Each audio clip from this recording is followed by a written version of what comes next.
The subcommittee will come to order. I ask unanimous consent that the chair be authorized to declare a recess at any time during today's hearing. Without objection, so ordered. I also ask unanimous consent that members not on the subcommittee be permitted to sit with the subcommittee at today's hearing and ask questions. Without objection, so ordered. For members participating remotely, I want to remind you of key regulations from the House Committee on Rules. Members must be visible on video to be considered in attendance and to participate unless experiencing connectivity issues. Members must also continue to use the video function for the remainder of the time they are attending this meeting and hearing unless experiencing connectivity issues or other technical problems. If a member is experiencing any connectivity issues or other technical problems, please inform committee staff as soon as possible so you can receive assistance. A chat function is available for members on the Cisco WebEx platform for this purpose. Members can also call the committee's main phone line at 202-225-4472. 202-225-4472 for technical assistance by phone. Members may not participate in more than one committee proceeding simultaneously. However, for security reasons, members may maintain a connection to the software platform while not in attendance. It is the responsibility of each member seeking recognition to unmute their microphone prior to speaking and to keep their microphone muted when not speaking to avoid inadvertent background noise. As the chair of today's meeting and hearing, I will make a good faith effort to provide every member experiencing connectivity issues an opportunity to participate fully in the proceedings. And finally, to insert a document into the record, please have your staff email it to documenttni@mail.house.gov.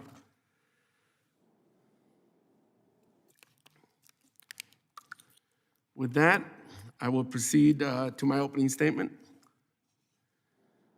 Good morning and welcome to the first Coast Guard and Maritime Transportation Subcommittee hearing in the 117th Congress. Today, we will examine the state of the United States maritime industry amid the ongoing COVID-19 pandemic. It is an honor to chair this vital subcommittee, and I look forward to working alongside my colleagues on both sides of the aisle to support our maritime community and United States Coast Guard. The maritime transportation system is vast and complex. It touches virtually every aspect of American life, from movement of passengers, the clothes we wear, to the cars we drive and the fuel in those vehicles. When it is working well, it is easy to forget the importance of our maritime system, as well as the Coast Guard, and as chair, I will strive to uplift this important sector. The Subcommittee on Coast Guard and Maritime Transportation has a long history of bipartisan cooperation, and I look forward to working with Ranking Member Gibbs to conduct oversight and pass important legislation to support our maritime industry and the Coast Guard. I'm sorry we cannot physically meet in person today for this important first subcommittee hearing.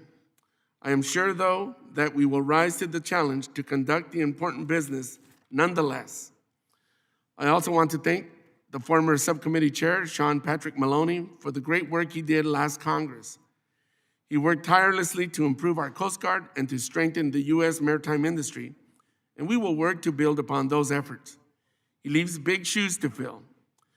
The United States maritime industry includes four major components: the internationally trading U.S. flag fleet, the domestic trades, also or the Jones Act, shipbuilders and U.S. ports, commercial shipping carriers, more than 95% by volume of U.S. overseas trade, and yet the presence of U.S. flag fleet operating in international trade is diminishing.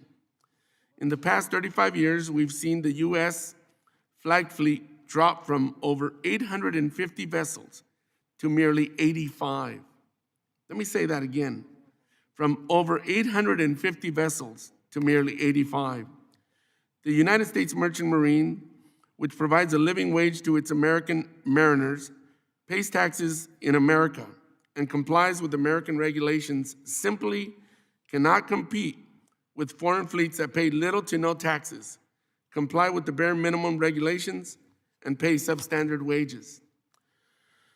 The Merchant Marine Act of 1920, or Jones Act, safeguards our country and economy and provides guaranteed work to American merchant mariners, ensuring government and civilian goods.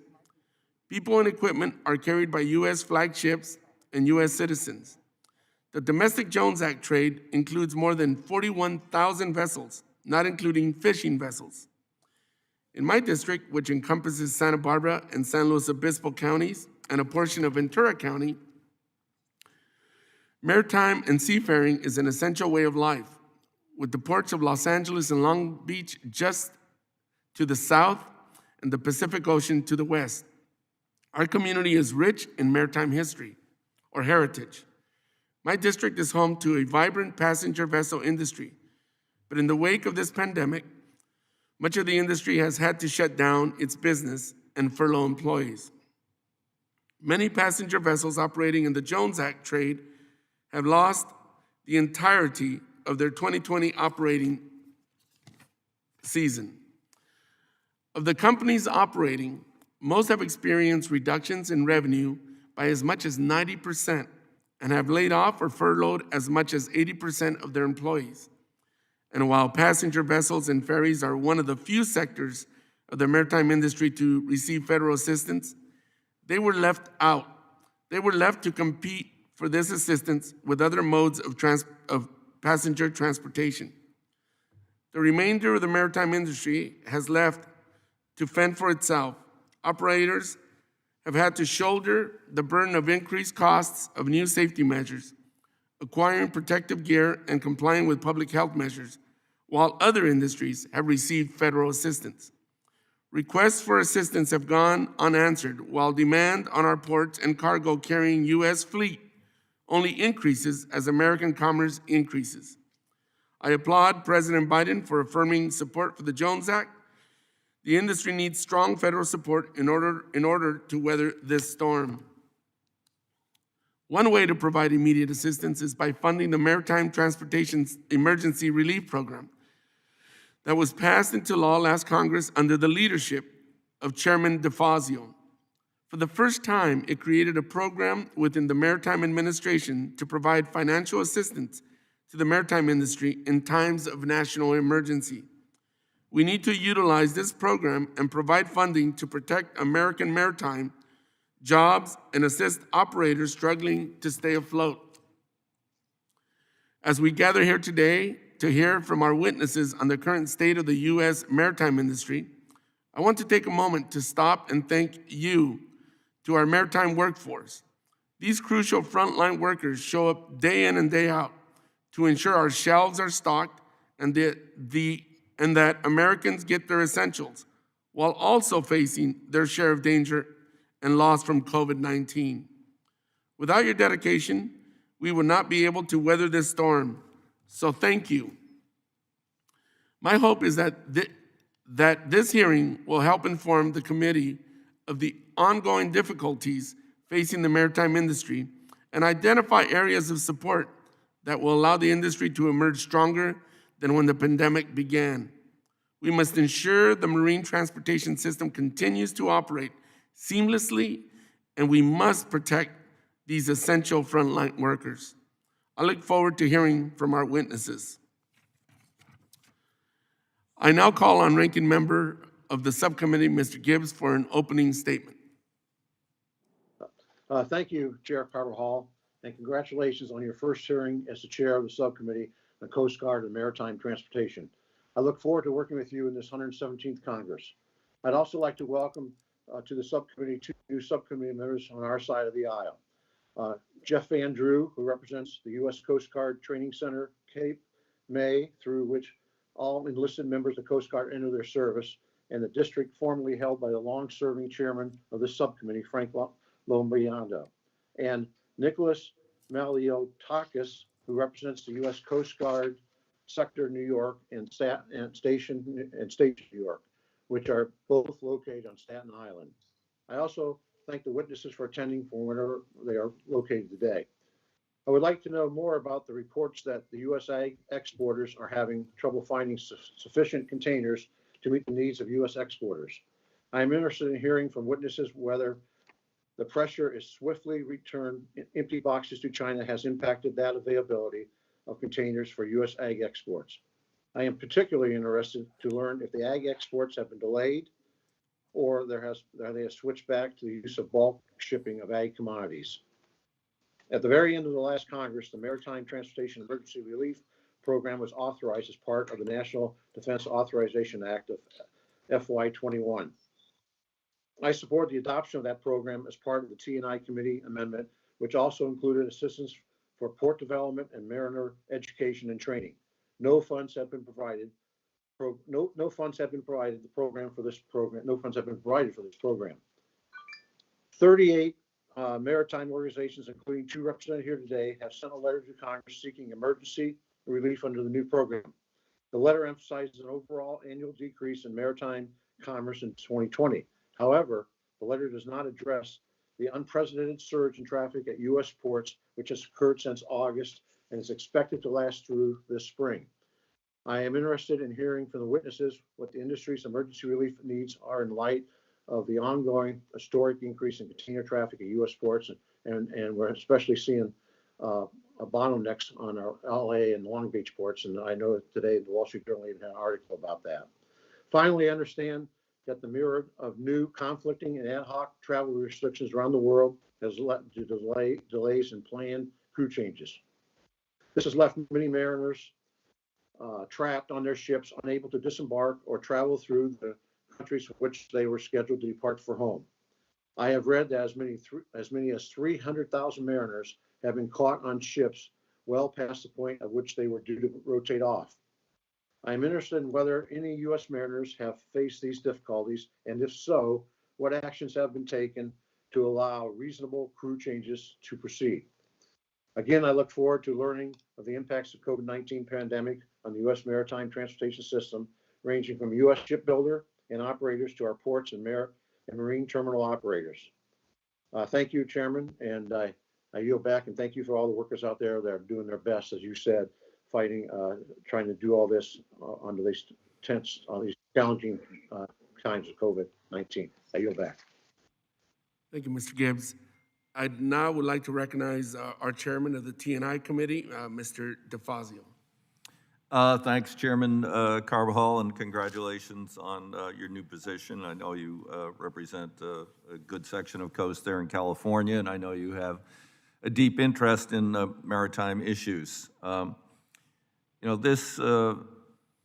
pandemic, we're about to do another COVID relief package. We've done several. Unfortunately, the maritime industry has not been included in any of these.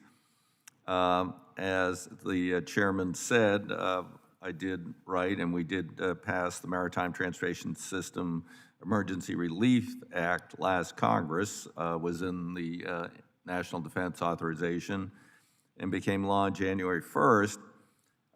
We're giving the Maritime Administration specific emergency authority to distribute financial relief and assistance to any dramatically impacted links in the supply chain during times of emergency, whether it's a pandemic or something else.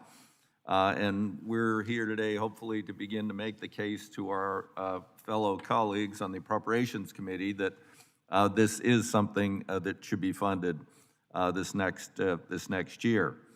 Beyond that, the chairman touched on the issue of the Jones Act and the fact that the U.S. fleet has shrunk to a minuscule size in international trade. We cannot and should not have to compete with foreign flag vessels that are flagged in countries that really don't exist, like Liberia. It used to be the Coast Guard. A couple of retired coasties were running Liberia out of an office in Virginia. I don't know if they still are.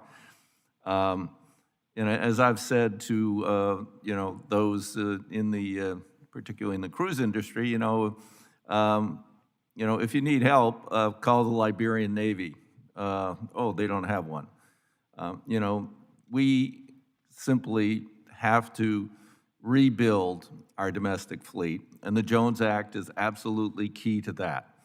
And this president has already mentioned his strong support for the Jones Act, unlike the last one who didn't even know what it was, and his feckless so-called economic advisor, Larry Kudlow, who wanted to grant waivers or do away with the Jones Act. So I think we're beginning a building phase for America here, or a rebuilding phase. We used to be a great maritime nation. We can be one again, but we can't compete with virtual slave labor, poorly maintained ships, et cetera. So it's time to strike out, level the playing field, and rebuild. As our president says, build back better, and we are going to build back better. With that, I yield back to balance my time. Thank you, Mr. Chairman. With that, let me move on to our T&I committee ranking member, Mr. Graves. But before you go, Mr. Graves, I wanted to take a minute to also recognize the other Graves on the committee, Garrett Graves, for sending us all those wonderful king cakes. Thank you very much. I was going to thank Sam Graves, and I realized it was Garrett Graves who sent us those cakes. So thank you very much. With that, Mr. Graves. Actually, I am just informed that Mr. Graves is not here, so we will move on. I now would like to welcome the witnesses on our panel. First, we have Ms. Lauren Brand, President of the National Association of Waterfront Employers, Mr. Ben Bordelon, Chairman of the Shipbuilders Council of America, Mr. Mario Cordero, Executive Director, Port of Long Beach, on behalf of the American Association of Port Authorities, Mr. Jim Patty, President, Maritime Institute for Research and Industrial Development, on behalf of the USA Maritime, Mr. Michael Roberts, Senior Vice President, Crowley Maritime, on behalf of the American Maritime Partnership, and Mr. Dal Wilkins, President, Illinois Marine Towing, Inc., on behalf of American Waterways Operators. Thank you for being here today, and I look forward to your testimony. Before we begin, I would like to recognize Representative Garrett Graves to say a few words about Mr. Bordelon. Thank you, Mr. Chairman, and I'm glad you enjoyed the Mardi Gras king cake. I want to introduce Mr. Ben Bordelon, who's president of the Shipbuilders Council of America. Of course, that's the National Trade Association that represents all of the domestic shipbuilders, the shipyards that often repair our Navy and Coast Guard vessels and build that fleet, as well as commercial vessels in every class, in accordance with the Jones Act. And that's really what represents our industrial base in the shipbuilding industry. Ben grew up in South Louisiana. We represent a large number of the employees of Bollinger Shipyard. He was a graduate of LSU, where he was all SEC football player. And I see my friend, Mr. Lowenthal, Alan, he went on to play professional ball for the Chargers over in California. But Ben's one of those guys that worked his way up from project manager to vice president for repair, and ultimately the CEO of the company. Most importantly, Mr. Chairman, I look forward to hearing about how this important economic engine in South Louisiana, Bollinger Shipyards, and of course, wearing the hat as the president of the Shipbuilders Council, how these shipyards all across the country are faring during COVID, and to hear how we could best provide support to the shipbuilding industry around the United States in terms of trying to help them sustain through this COVID pandemic, including possibly through the markup we're going to be doing tomorrow. So I welcome Mr. Bordelon and all the witnesses and look forward to your testimony. Thank you, Mr. Chairman. Thank you, Mr. Graves. I now would like to recognize Representative Davis to say a few words about Mr. Wilkins. Thank you, Mr. Chairman, and congratulations to you on your new assignment as chair of this subcommittee. As a guest of the subcommittee, I doubt I am able to come and sit at many of your hearings, but I wish you and also Ranking Member Gibbs the best. And I will say too, especially succeeding my good friend, Mr. Maloney, the bar was pretty low for success for you after Sean Patrick. So you're going to be able to do extremely well. And we got a lot of high hopes for you, Mr. Carbajal. And I do want to also say thanks to Garrett Graves, too, for the king cakes. And I certainly hope that none of you got the same note I did that actually told me he wished I would choke on the plastic baby found inside. But I took that as a joke, not an insult from my fellow colleague on our side of the aisle and my good friend from Louisiana. But I am here to actually introduce a very good friend of mine, and that is Dell Wilkins. Dell is a champion for waterways and workers in the industries that use the waterways, not just in my home state of Illinois, his home state of Illinois, but throughout our nation. He currently serves as the president of Illinois Marine Towing and the vice president of Northern Operations and Business Development at Canal Barge. And additionally, he serves as the Waterways Chairman on the Illinois Chamber of Commerce Infrastructure Council and as a board member of the American Waterways Operators Association.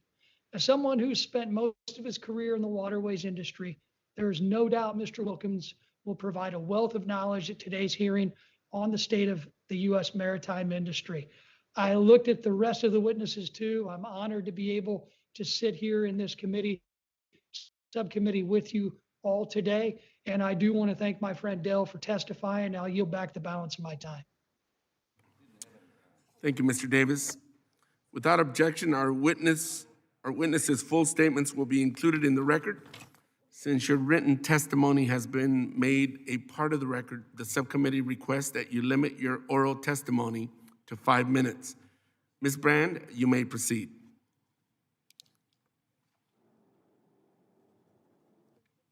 Thank you very much. Good morning, Chairman Carbajal, Ranking Member Gibbs, and members of the subcommittee. My name is Lauren Brand, and I'm the president of the National Association of Waterfront Employers. The members of NAUI and I thank you for this opportunity to relay what we are experiencing during these unprecedented times. NAUI is the voice for U.S. Marine Terminal operators, stevedores, and operating port authorities. Our members are U.S. entities who are responsible for safely and securely transporting freight and passengers between vessels, trucks, and rail at ports in 34 states and Puerto Rico. Terminals are located on the Atlantic, Pacific, and Gulf coasts, the Great Lakes, and the inland waterway system. Members also include the associations responsible for labor relations and contract negotiations with the ILA and ILWU in all coastal states. NAUI's members hire labor, fund the purchase of cargo moving equipment, construct intermodal infrastructure, and design systems that track each shipment. I will present 3 issues today. Prioritize vaccinations in authorized ports as CDC-approved inoculation sites. Address funding of the Maritime System Emergency Relief Program. And promote innovative port and intermodal infrastructure assistance programs for a network of transportation corridors versus modal silos. The health and safety of frontline port workers remains our #1 priority. We have redesignated operating areas and implemented protocols that meet or exceed CDC guidelines. Now we need vaccines for women and men who work on the waterfront.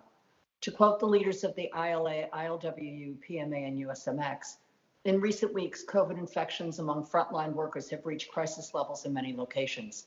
At the ports of Los Angeles and Long Beach, almost as many longshore workers tested positive in the first 3 weeks of 2021 as in the first 10 months of the pandemic. Other port regions report similar troubling increases. At times, we are facing a shortage of workers. We respectfully request that the CDC work with states to designate gateway port authorities and terminals as sites where all essential waterfront and transportation workers can be inoculated. NAUI's members thank Chairman DeFazio and members of this committee for their leadership and steadfast support for America's maritime industry. Our members handle containers filled with consumer goods and manufacturing parts, bulk products needed to build roads, U.S.-grown agriculture, and U.S. manufactured cars and heavy equipment exported to other nations, petroleum products needed to propel trucks, trains, planes, and automobiles, and yes, they handle millions of units of PPE and equipment needed to fight COVID. They are also responsible for the safe, secure transfer of passengers, luggage, and provisions onto and off of large and small vessels, a sector of the industry that's been devastated. Mitsira is the only program that's been made available to this sector to defray costs incurred since March 2020, fighting to safely work. Yesterday, the reconciliation amendment was issued with no funding for the industries covered in Mitsira. We respectfully encourage this committee to consider funding Mitsira. Additionally, yesterday, amendments to the Longshore Act, which are highly detrimental to maritime employers, have been proposed without consideration or action by this committee. I welcome the opportunity to discuss this important issue further during during this hearing's Q&A session. The U.S. transportation system was designed in response to the market. The market controls all cargo orders, builds distribution centers to accommodate shipments, and orders the trucks, chassis, and rail cars needed to move it all. A consumer shift from buying services to buying goods has led to the saturation of the maritime lane in the Pacific Southwest and pushed this part of the import supply chain to its limits. The volumes flowing through this trade lane change faster than the system can reinvent itself. The good news is that union dock workers have been reliable partners in eastbound rail transits, have sustained scheduled services.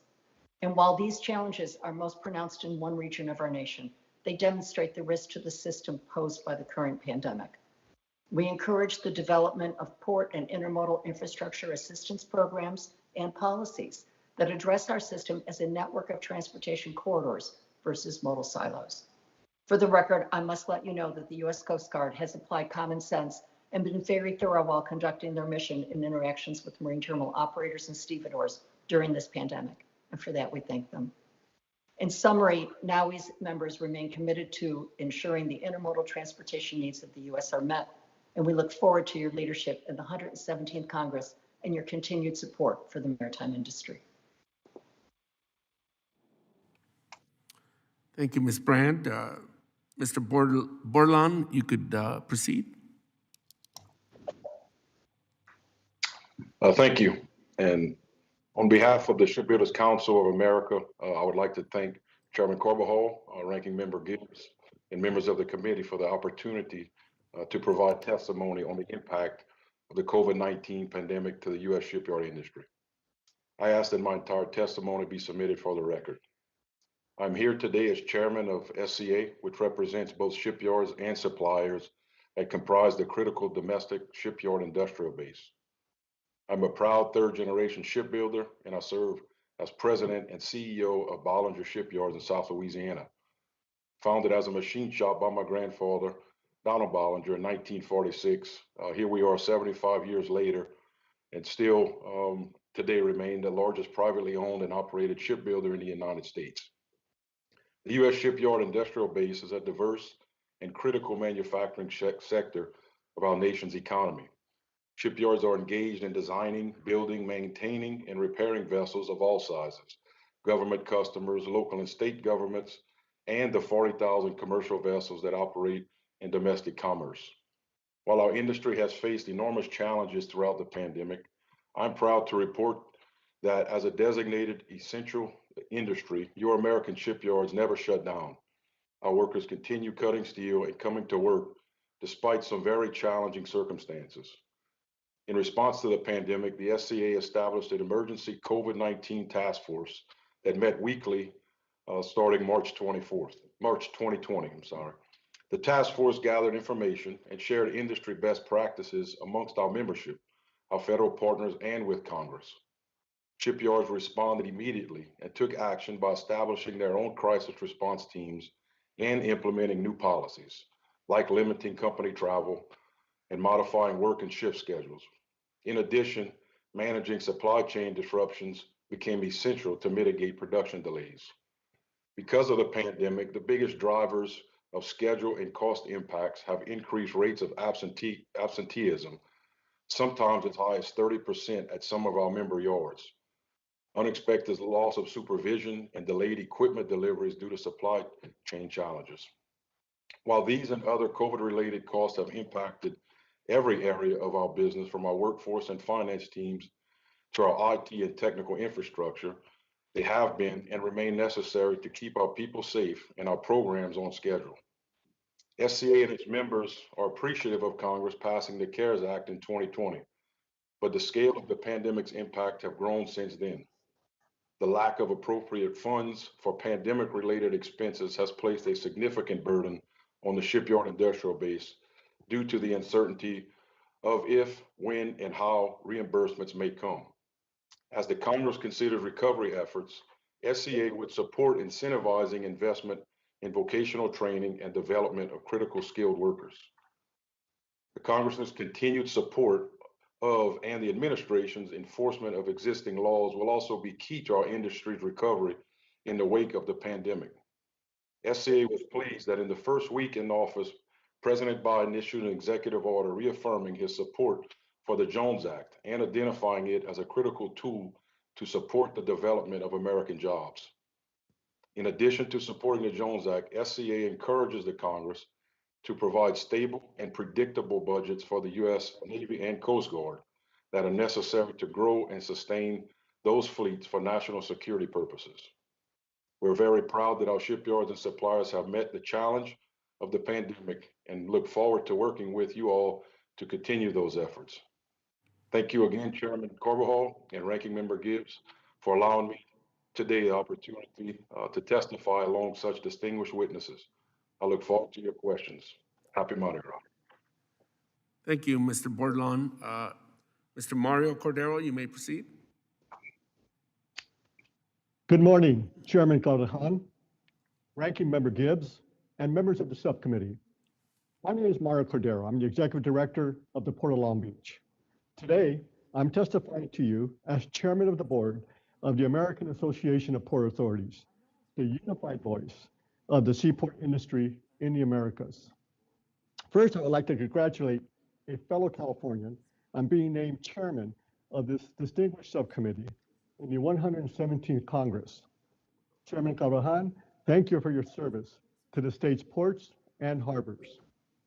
I would also like to thank subcommittee and the full committee chairman, Chairman DeFazio, and former Chairman Maloney, for your recognition of the important role played by the ports and your work to establish the Maritime Transportation System Emergency Relief Program and unlock the Harbor Maintenance Trust Fund. Finally, I would like to recognize and honor the frontline workers who have died from COVID-19. We've lost many good people.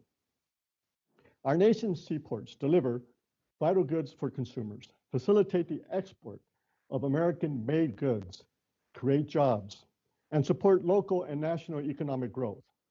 Ports also play a crucial role in our national defense, a point acknowledged through the designation of 17 of our nation's ports, including the Port of Long Beach, as strategic seaports by the Department of Defense.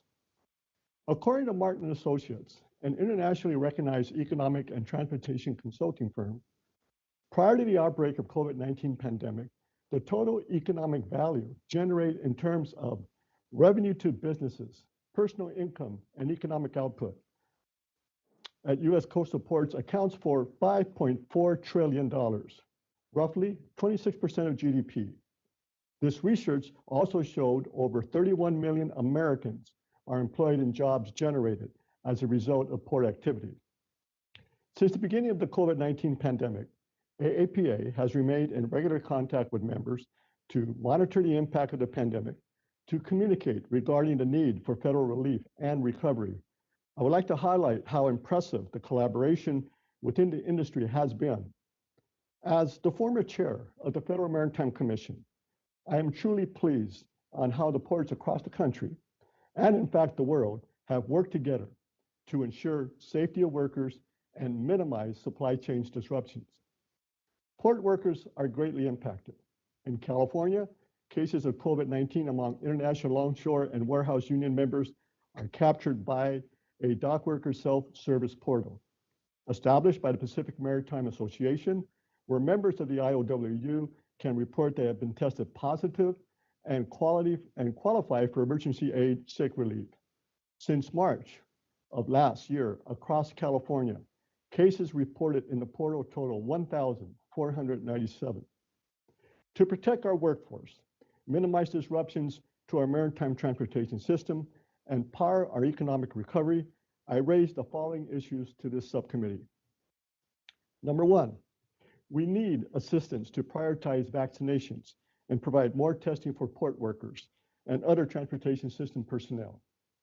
Two, We need Congress to fund the Maritime Transportation System Emergency Relief Program to help ports mitigate COVID-19 impacts and protect workers. The COVID-19 pandemic caused 2020 to be one of the most erratic and volatile years in terms of container volumes. By the end of the year, total waterborne trade volume was down 4.8% compared to the prior year, and the value of trade dropped 11.3%, totaling nearly $200 billion. The cruise industry was closed for nearly the entire year of 2020, without a date at this point to resume. By funding this new maritime relief program, Congress can sustain critical supply chains and ensure that maritime operations continue at a high level that Americans have to come to depend on. Number three, investments on our nation's trade infrastructure will help power economic recovery. President Biden recently spoke of the need to take a two-step approach to respond to this pandemic: rescue and recovery. The first two issues I mentioned, we focused on rescue, but it's important to also address recovery. Ports build during crisis, and we invest.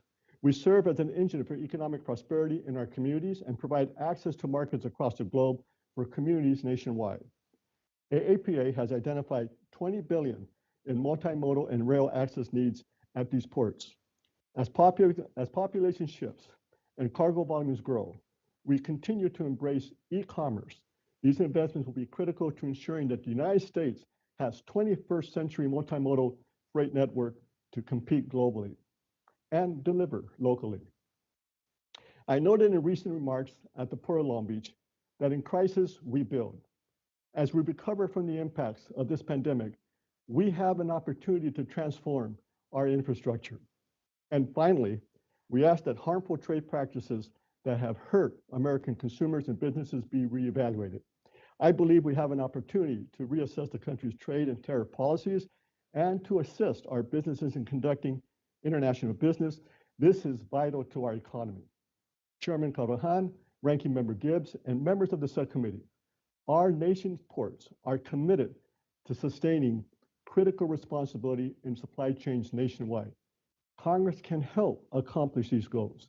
Again, I appreciate the opportunity to testify today and look forward to your questions. Thank you. Thank you, Mr. Cordero. Next, we have Mr. Jim Patty. You may proceed. Thank you, Mr. Chairman, Ranking Member Gibbs, members of the subcommittee. My name is James Patty. I am chairman of USA Maritime, a coalition that includes shipping companies operating U.S. flag vessels in our nation's foreign trades, maritime labor unions representing the men and women who crew these vessels, and their related maritime associations.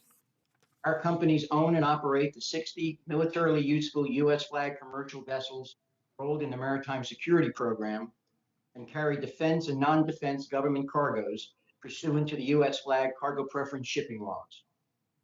At the outset, we thank you for your support for the Maritime Security Program and for your leadership in enacting legislation to determine whether our nation's cargo preference laws are being fully enforced. We also appreciate your efforts that led to the enactment of the Maritime Transportation System Emergency Relief Act, which will, once funded, allow those in need in the maritime industry to apply for assistance and respond to COVID-19 or other emergency.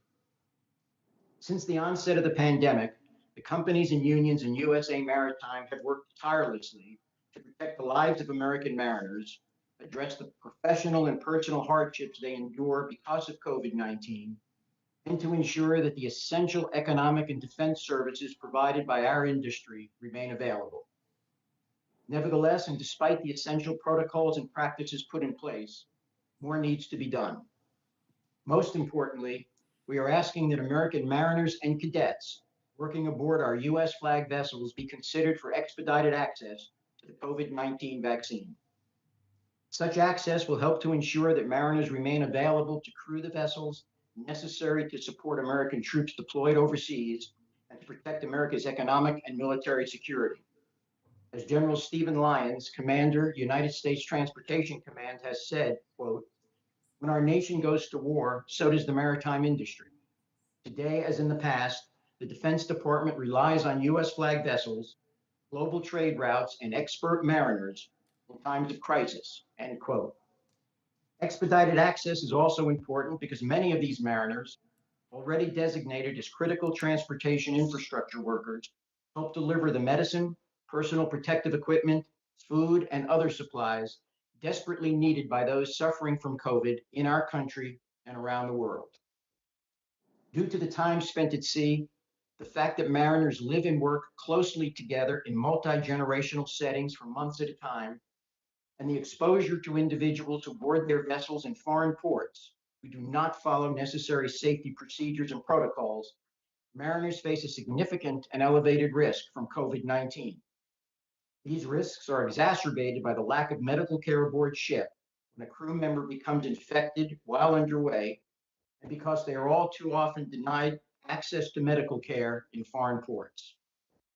In addition, crew rotation, pre and post-employment quarantine, the repatriation of sick or injured seafarers, travel restrictions, and the need for uniform testing protocols remain major concerns for the U.S. flag shipping companies and maritime unions engaged in the U.S. international trades. Finally, Mr. Chairman, the COVID-19 pandemic has made it all too clear how vulnerable our commercial sea lift readiness capability is due to the current maritime manpower shortage, estimated by the Department of Defense to be as much as 1,800 mariners in the event of a protracted conflict. The reality is that less than 2% of America's foreign trade is carried on U.S. flag vessels. Until this is changed, the current manpower shortage will not be erased. While it may sound overly simplistic, without cargoes, vessels don't sail and mariners don't have jobs. This not only means funding and support for the programs and policies currently in place, including the cargo preference laws, the Maritime Security Program, and the newly authorized tanker security fleet, but also requires strong and innovative action on the part of our industry, Congress, and the administration. We are convinced that by working together, we can develop and implement programs and policies that will increase the amount of America's foreign trade carried aboard U.S. flag ships, increase the number of vessels operating under the U.S. flag, and increasing the number of jobs for American mariners. We are encouraged by the maritime policy objectives put forward by President Biden, including his recent Buy America executive order, which includes maritime services within its scope, as well as by the confirmation of Mayor Pete Buttigieg as Secretary of Transportation and the appointment of Ms. Lucinda Leslie as Deputy Maritime Administrator. In conclusion, on behalf of the USA Maritime Coalition, I want to again thank you and the members of this subcommittee and committee for your support. I look forward to answering your questions. Thank you, Mr. Patty. Next, we will proceed with Mr. Michael Roberts.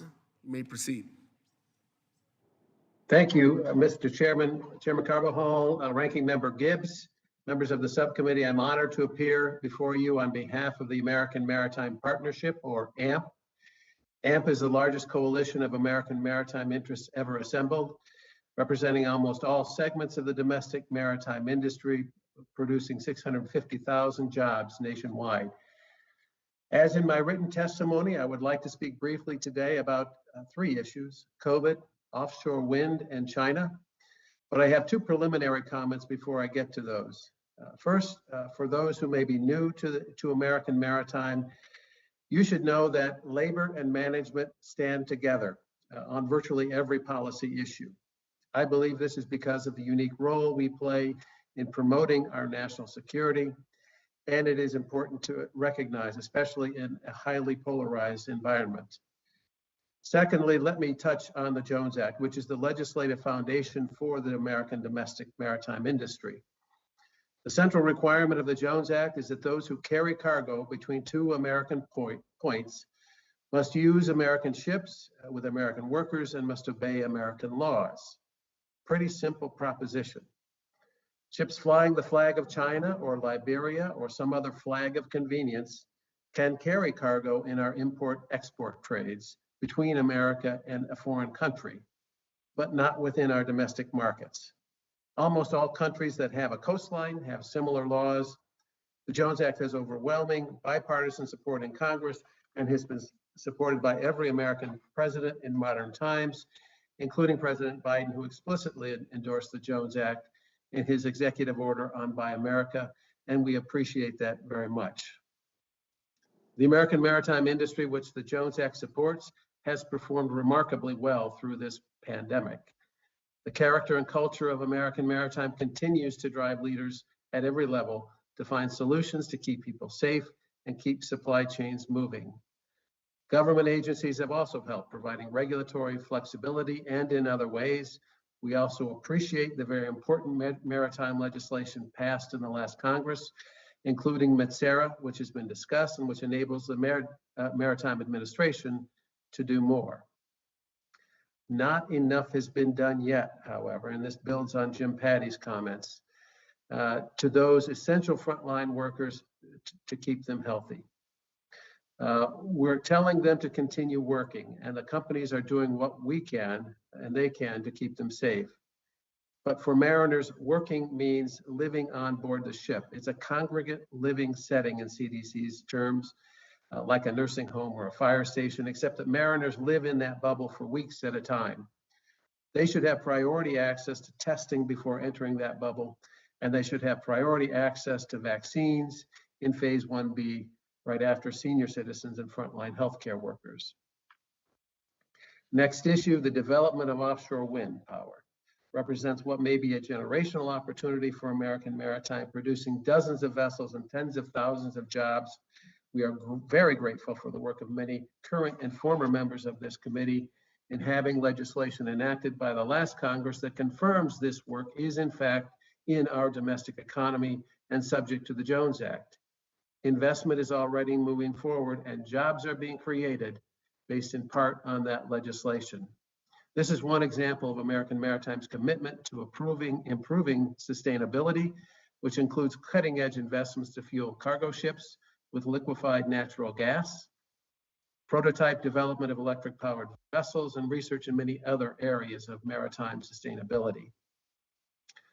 Finally, many believe that after COVID, the most significant national security challenge we face is geopolitical competition with China. The maritime industry has clearly been targeted. According to CSIS, the Chinese government has spent almost $15 billion annually for more than a decade to support its shipping and shipbuilding industry. The result is that China built 1,291 large commercial ships in 2019, compared to 8 built in the United States.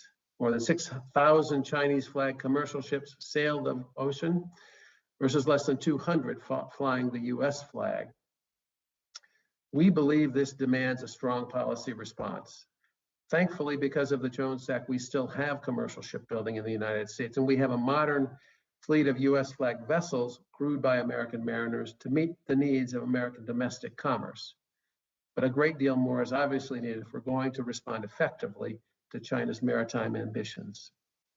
With that, I want to thank you again, Chairman Carbajal and Ranking Member Gibbs, and we'll welcome your questions. Thank you very much, Mr. Roberts. Next, we will proceed with Mr. Dell Wilkins.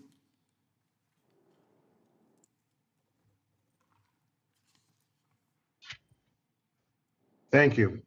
Good morning. And again, thank you for the opportunity to testify with you and before you today. And thank you, my good friend, Congressman Davis, for the introduction. Chairman Carbajal, congratulations on being selected to chair the subcommittee. We look forward to working with you to achieve our mutual goal of ensuring the safe, efficient, and environmentally responsible movement of freight on our maritime transportation system. I also extend our thanks to the bipartisan leadership of the full committee and subcommittee for your great work in the 116th Congress. In particular, the Coast Guard Authorization Bill, MTSERA, and the Waterways Resource Development Act are all greatly appreciated.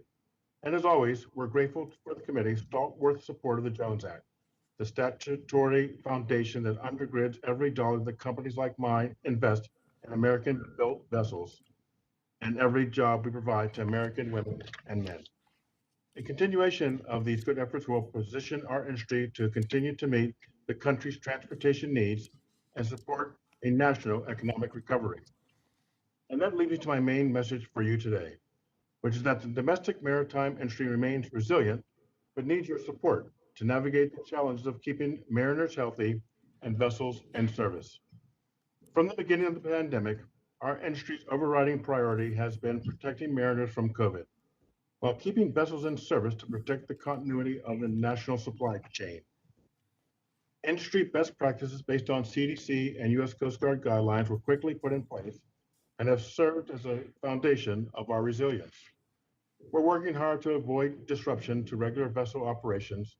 However, given the heightened prevalence of COVID in the general population, towing companies are seeing increased incidents of exposure to infection off the job, which keeps mariners and other frontline workers from reporting to work. There's no question that the task is more challenging than it has ever been during and throughout this whole pandemic. At the same time, many companies are struggling with the unforeseen cost associated with this pandemic. And in the backdrop, as the ever-present need to maintain our nation's waterways infrastructure so that vessels can move safely and reliably. Taken together, these conditions pose real challenges to the critical infrastructure sector at a time when a robust supply chain is most needed. The bottom line is a healthy, fully operational domestic maritime industry is indispensable to our nation's ability to weather and recover from the twin public health and economic crises. With that in mind, I'd like to highlight 3 priorities that will help the hardworking men and women keep tugboats, towboats, and barges operating on our waterways.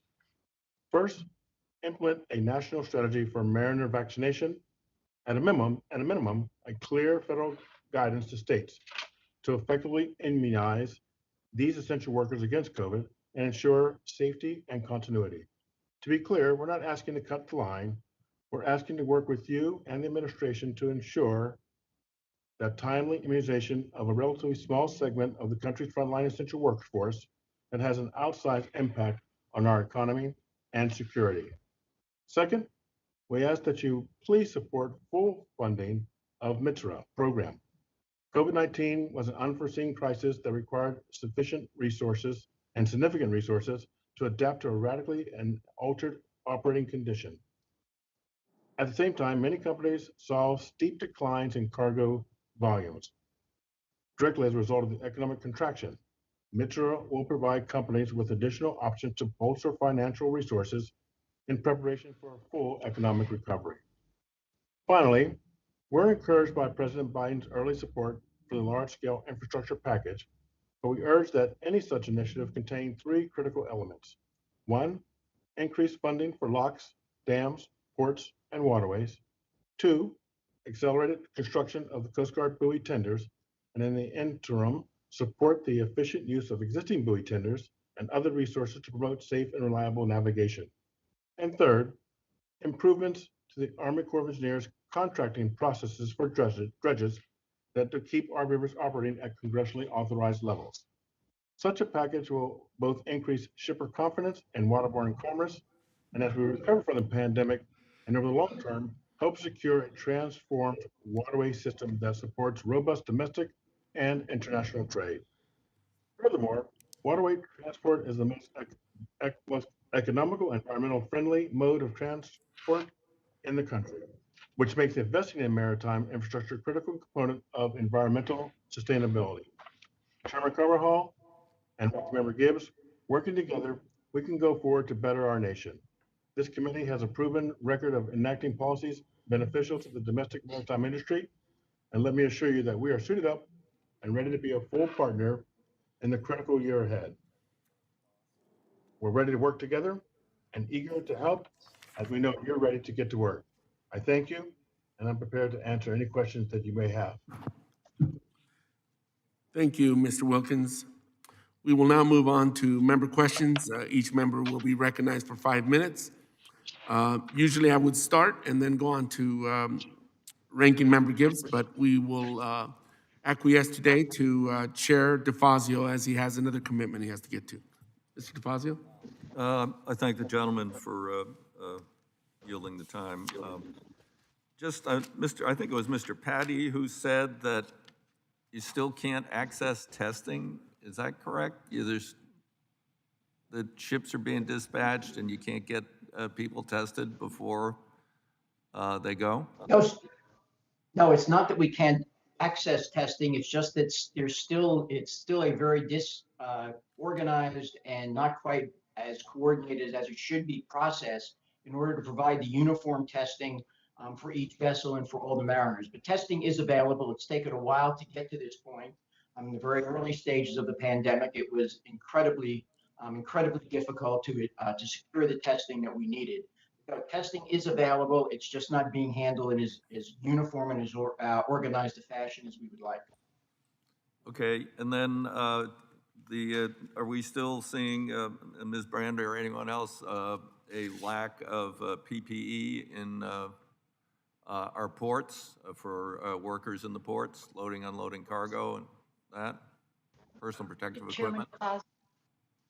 Chairman DeFazio, thank you so much for the question. No, I'm not hearing of a shortage of PPE. I hear that it's flowing. I understand there are some counterfeit PPE that we're watching for, making sure our members don't get that. Okay, that's good. Mr. Bordelon, when I was visiting your shipyard, you told me something about the acquisition of the cutter you're working on. That you started out with an order for so many, so therefore you couldn't, do forward purchasing for, I think it was the engines in particular were an issue. And can you have any comments on the Coast Guard's contracting process without being too upsetting to them? Sure. Yeah, that's just exercising the cleanse in the contract. So we had some I'm talking from the Bollinger side. We had some things come up on the Bollinger side that we worked through Coast Guard with as far as getting the boats appropriated and funded so we could continue the program. And really, Chairman, that's a great point of some of the things that the shipbuilding industry needs right now is predictability and some vision going forward on budgets and awarding contracts that have longer lives than short-term opportunities for us to evaluate. Definitely help in a time like a COVID crisis to have some stability and sustainability in our workforce. And that's really what our workers are looking for from an essential business standpoint, that we need some predictability in front of us, and budgets and appropriations definitely help fix that for shipbuilders and all of our suppliers. Okay, thank you. Just one other question. I think someone said we built 8 ships last year, 8 large vessels, commercial vessels. Did someone say that? I did say that. Yep. Mike Roberts here, yes. So It's according 8. to a Navy League. And how many? a And how Navy many League did the Chinese build? 1,291 on the basis of $15 billion in support from the Chinese government. Well, wait a minute. Aren't we? Wouldn't that be unfair competition? The Chinese government subsidizes the building of the ships. They have cheap labor. Well, there are a lot of advantages in Chinese shipyards in addition to the financial support that they receive from the Chinese government, and the results are telling. Mm-hmm. Okay. Yeah, I just remember Mr. Kudlow, a former economic advisor to the former president, saying he really believed in free markets, and because he wanted to do away with the Jones Act. And I said, well, how is it free when we have to compete with the communist government of China? That's not a free market. Anyway, that's an extraordinary number, 8 to 1,000 versus 1,000. That is very worrisome. Thank you.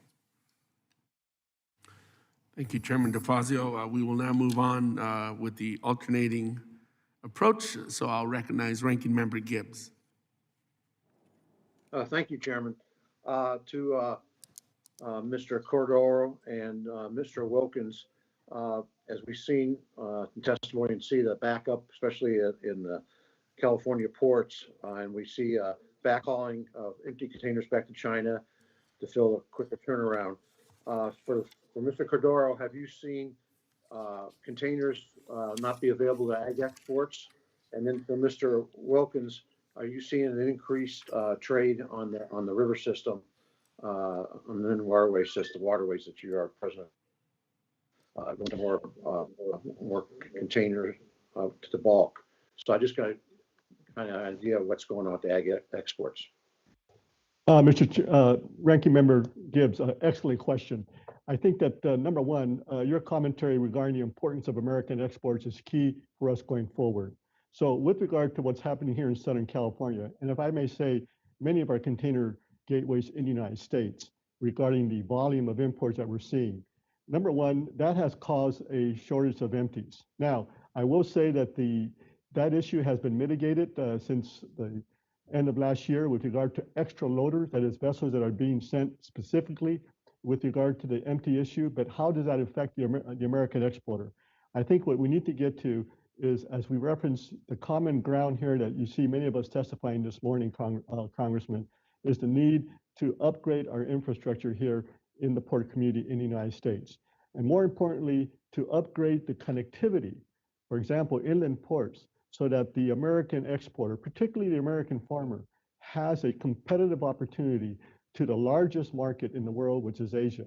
So I think on that regard, here in Southern California, along with the Port of Los Angeles and Long Beach, is the largest container gateway in the United States. So to put this into context, in 2020, together with the Port of LA and Long Beach, we moved in excess of 17 million TEUs. That's a tremendous amount of volume.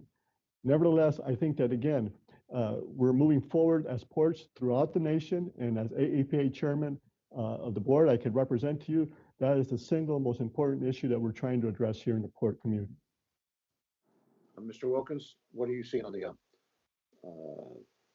maritime, on the waterways? Mr. Wilkins is there? Yes, I am. I had to unmute. Sorry, Mr. Gibbs. Oh, okay. Yes, on the inland waterway system, we see containers that really move in the Gulf region of the country. There's not a lot of container traffic that moves on the inland waterways as we know it per se. The Snake River is probably the best example of great movements. And the underscoring, we look forward to moving containers in a more robust way on the inland waterways. And there's been a downturn in overall tonnage per se, but the reliability of the system is what's really key. We saw the Coast Guard and the Corps of Engineers work together with maintenance programs to be able to not have a 5-year maintenance program, but of 90 to 120 days. We watched them work together to take it to 2 years over 5 years, which really enhances reliability by those two agencies working together in partnership with industry to ensure that we have the ability to move commerce and say to shippers, bring containers to the waterways and any other cargo, because the system is reliable. Let me interrupt you. Are you seeing an increase in bulk trade? Bulk trade? Some bulk trades. I mean, it depends on the commodity. We see grain that moves up and down. Of course, it's cyclical. Yeah, I just seen an increase because they can't move by container out of LA and Long Beach. You see any increase or not? Not for the inland waterways, no, sir. Okay, I just have one more question, quick, we're out of time, to Mr. Wilkins. It's an issue outside of today's topic, but many towing vessels response plans. However, now that such vessels are subject to inspection under Subchapter M, the geographic restrictions include the towing vessel's certificate of inspection will not allow these vessels to continue signing up as response vessels. Congress recently enacted. Do you expect any towing vessels to make the needed upgrades to be able to expand the geographic restrictions on their certificate of inspections and continue to work on response vessels? Mr. Wilkins. Well, unfortunately, you broke up, Mr. Gibbs. I think you're asking about the inspections and the inspection fees. I believe that's where you're asking. Yeah, Subchapter M, geographic restrictions with certificates of inspections. Yeah, the vessels that were granted a short-term waiver, I guess, but do you see it continue to work in response vessels? Yes, on the moratorium, we thank the committee for its leadership in drafting legislation that was able to have a moratorium on these fees, because bottom line is, for time, we see the fees that we're paying to the Coast Guard plus TPOs, third-party operators, as being duplicative and redundant. We pay between Illinois Marine Towing and Canal Barge upwards of $33,000 a year just for TPO third-party inspections, and then the Coast Guard So the bottom line for us is that we don't see where the Coast Guard is doing 20% of the work versus the TPOs doing 100% of the work. The fees are relatively the same. So we think that's duplicative and redundant. So there's an opportunity to improve there. I think I'm out of time. I yield back, Mr. Chairman. Thank you, Mr. Gibbs. Thank you, Mr. Gibbs. I'll proceed to recognize myself. Mr. Patty, unlike other agencies within the Department of Transportation, the Maritime Administration is not tasked with regulating the commercial maritime industry. Instead, and by statute, their job is to promote the industry. In a couple months, the Maritime Administration will testify before the committee on their proposed budget. If you had a message for Merit, what would it be? Thank you, Mr. Chairman. Let me preface my answer by just thanking the incredibly hardworking, dedicated people at the Maritime Administration, especially over these past 4 years. They have worked tirelessly in light of the pandemic and before that in support of our industry. If I had a message for the Maritime Administration, it really would be twofold. First, I would encourage the Maritime Administration to be aggressive in its role as the promotional agency for our industry. We now have a president who has lent his name to a number of maritime policy objectives, and who has recently issued an executive order, including not only the Jones Act, but maritime services within its scope. I would encourage the Maritime Administration to use that to make sure all federal shipper agencies understand not only what the law of the land is, but what the policy of the administration is, so that Ship American is as strongly enforced as Buy American. And secondly, I would encourage the Maritime Administration in its role as the promotional agency to be innovative, to work with the Congress, with their colleagues in the Department of Transportation and the administration, and with the industry. Look at new ways or rehash the old ways to increase the amount of cargo on U.S. flag ships. They should start now looking at the newly enacted Tanker Security Program to figure out ways to ensure that the vessels that we hope will come in under the United States flag pursuant to this program will in fact have the cargo they need to operate. Look at the tax laws. Consider whether it's time to extend the foreign source income exclusion to American mariners, the way most other maritime nations do. To consider as we approach another tax bill, should there be incentives? Can there be incentives that would encourage shippers to use U.S. flag vessels to a much greater extent than they are right now? Look at trade policy. Encourage the promotion and the negotiation of bilateral cargo sharing agreements with our trading partners. Again, with an eye toward increasing the amount of cargo carried on U.S. flag vessels to increase the number of ships under our flag and to increase maritime jobs. So in short, I would encourage MARAD to be aggressive and to be innovative. And hopefully by working together, we can build up our maritime industry. Thank you, Mr. Patty.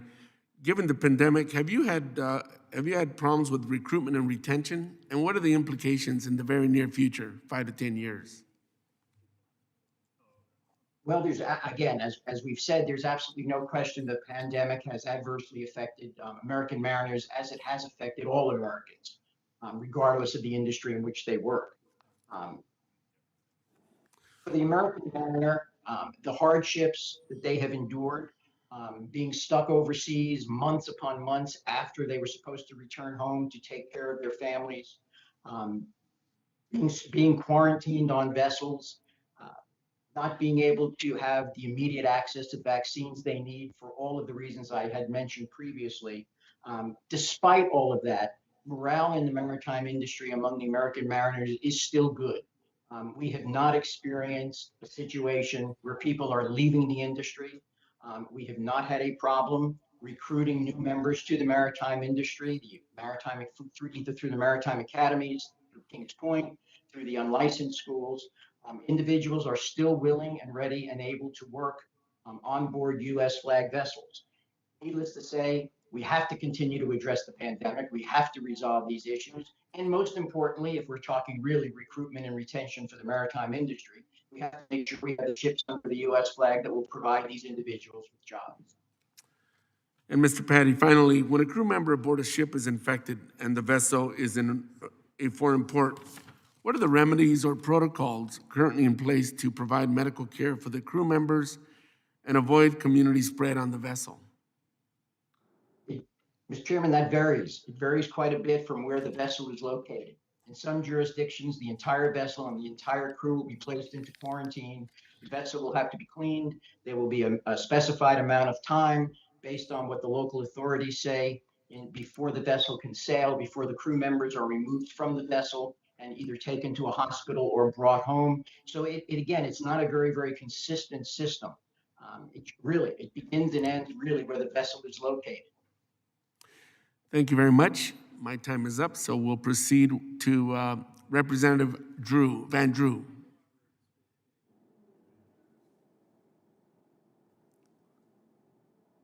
You need to unmute yourself, Mr. Van Drew. Hello, how are you? It is good to be with all of you today, and I think this is an important hearing, and I'd like to congratulate everybody on their posts, obviously. I'd first like to say how important, and I think everybody knows that, the Coast Guard is in my community. We are actually a Coast Guard community in Cape May itself, and we also have the training center for the United States of America. So this is all extremely important, and I'm glad that we're focusing on it. You know, so South Jersey, where I live, people think of New Jersey, but South Jersey is a highly coastal district, and it depends on maritime industries, including fishing, shipbuilding, and maritime shipping. We need to keep the United States extremely economically competitive, and maritime commerce is essential to that mission. And we must always, always support the Jones Act, which ensures that all vessels transiting cargo between domestic ports, as we all know here, are made in the United States. This policy is important for economic and military security and has broad bipartisan support, which is a good thing. And I hope we have a lot of bipartisan support in this committee as we move forward. I have a question for President Del Wilkins. I would ask him, as the president of a towboat and barge company in a major market, you're in a unique position to help educate us as to why investments in maritime infrastructure are urgently needed. What action should Congress take on maritime infrastructure to improve the United States' commercial maritime competitiveness? Thank you, Mr. Del Wilkins. Thank you, Representative Drew, for the question. I appreciate it. You know, I think I have a very unique life experience on my resume. I was blessed to serve 15 years in South America, Venezuela, Brazil, and Argentina. I've done exploratories in China, on the Yangtze, in Africa, on various rivers, also in Europe. And I would say to you that infrastructure is key.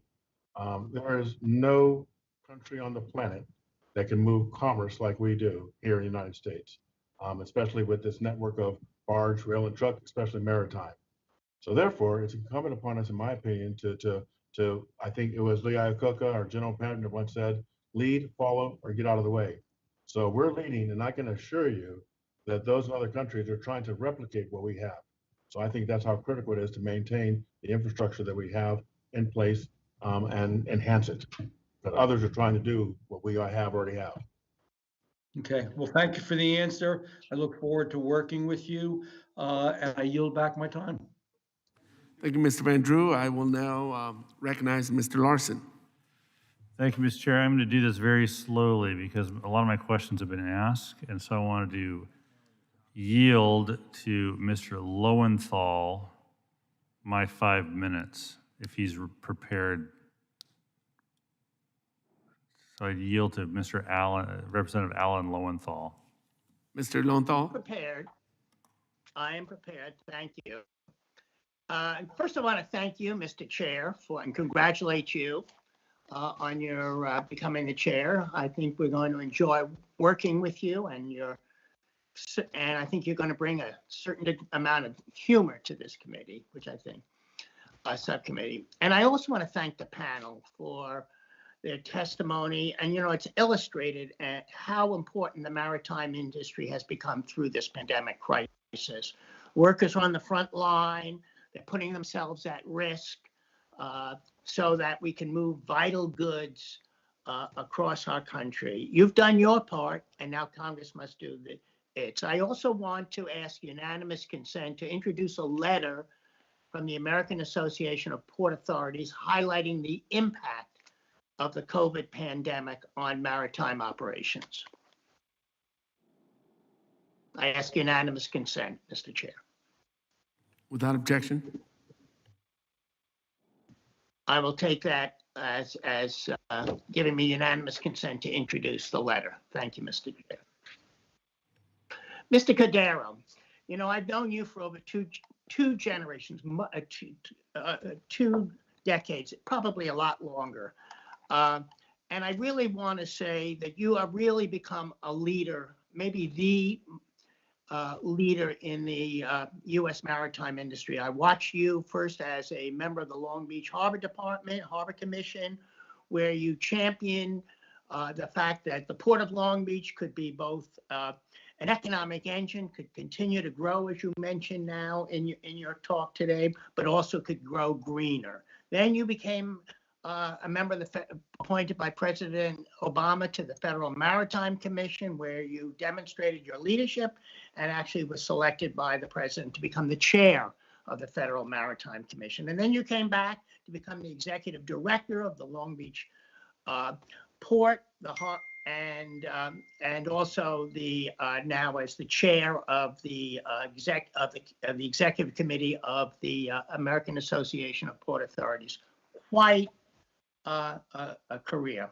But I want to say, you know, you talked about how federal funds for the Maritime Transportation System Emergency Relief Program could be used to help port workers. Can you give us some idea how could those federal funds help such things right now? What would you use those funds for?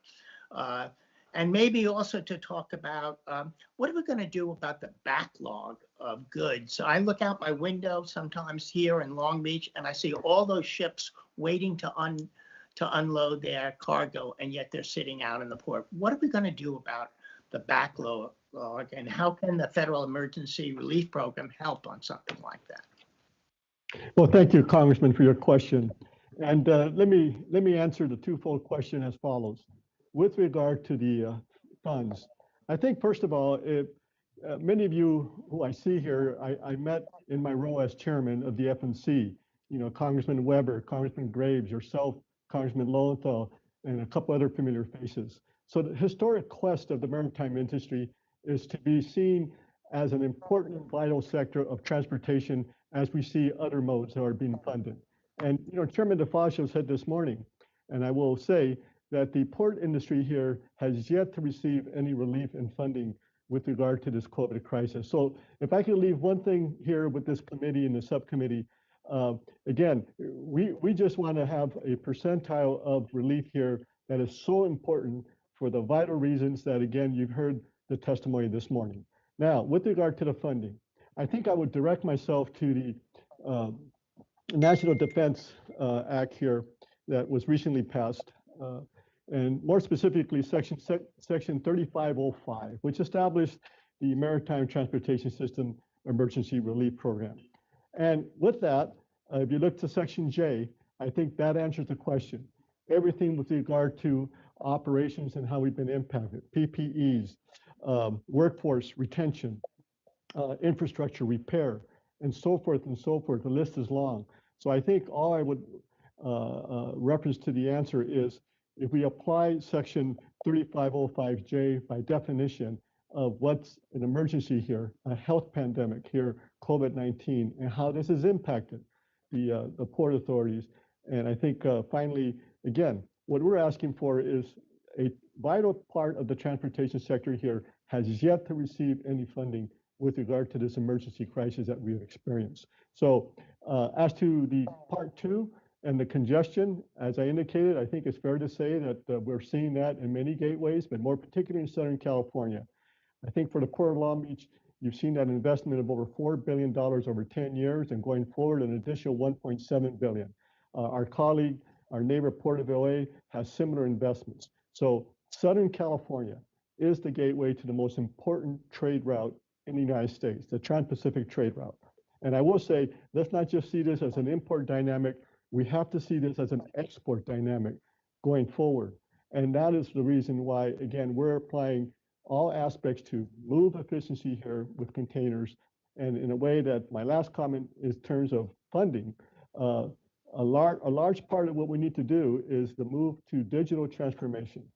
And I think that's going to create the kind of efficiencies that we need to have here at our port gateways throughout the country. Thank you, Chairman Cordero. I yield back, and I thank Representative Larson for giving me his time. Yield back.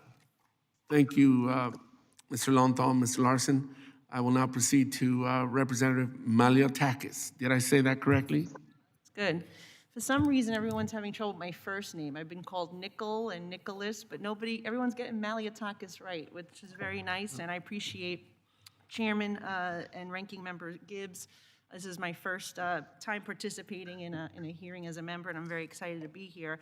I really found the testimony to be very enlightening, and in particular, Mike Roberts touched on an issue that I have also concerns with, the influence of China. And in addition to investment China is making in maritime vessels and supplies, it is also making significant investment in infrastructure, such as in ports with our neighboring countries in Latin America and South America. And I was wondering if Mike Roberts or anyone else who testified would like to expand and maybe talk about the impact that this is having on trade with those particular nations in Latin and South America and the maritime industry as a whole.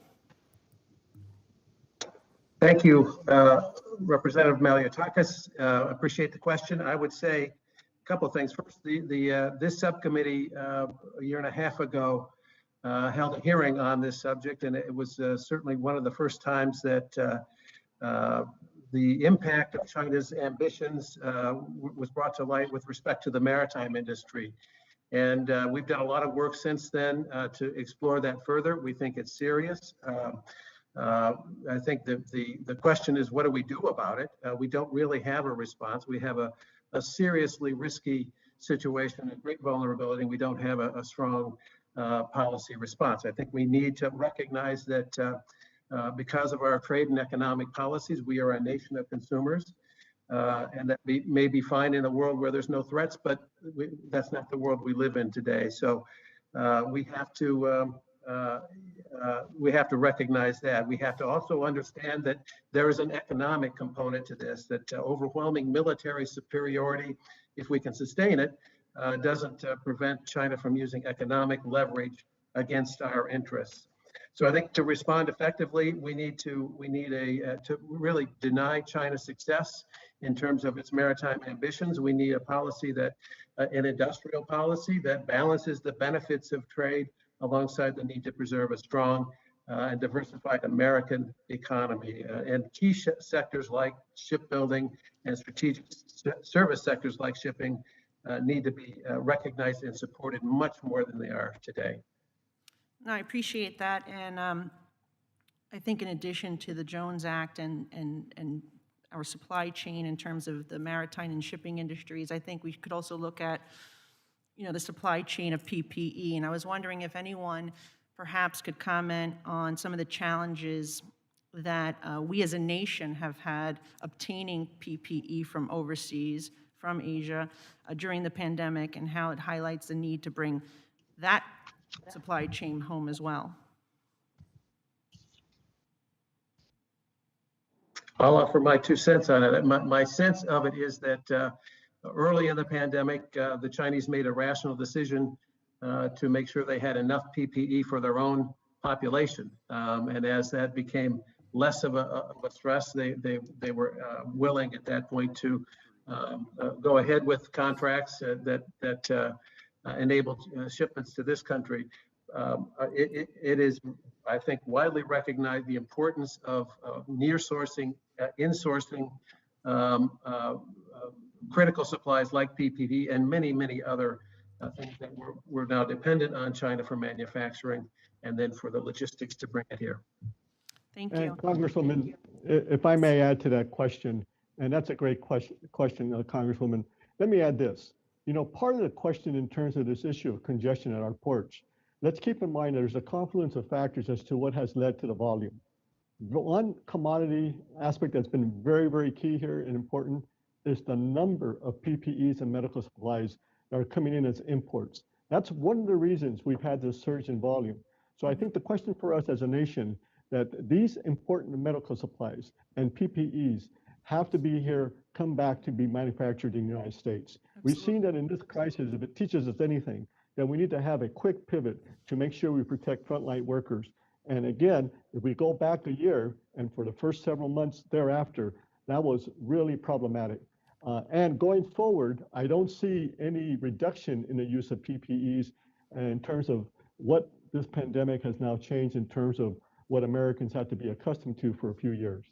Thank you, Mr. Cordero. I absolutely agree with you. And I would actually like to speak with you offline on another issue related to high tolls at my port, because while everyone else is crowded, we're not as crowded because of this type of impact on my local terminal. So let's connect offline. Thank you. Absolutely. We'd love to do that.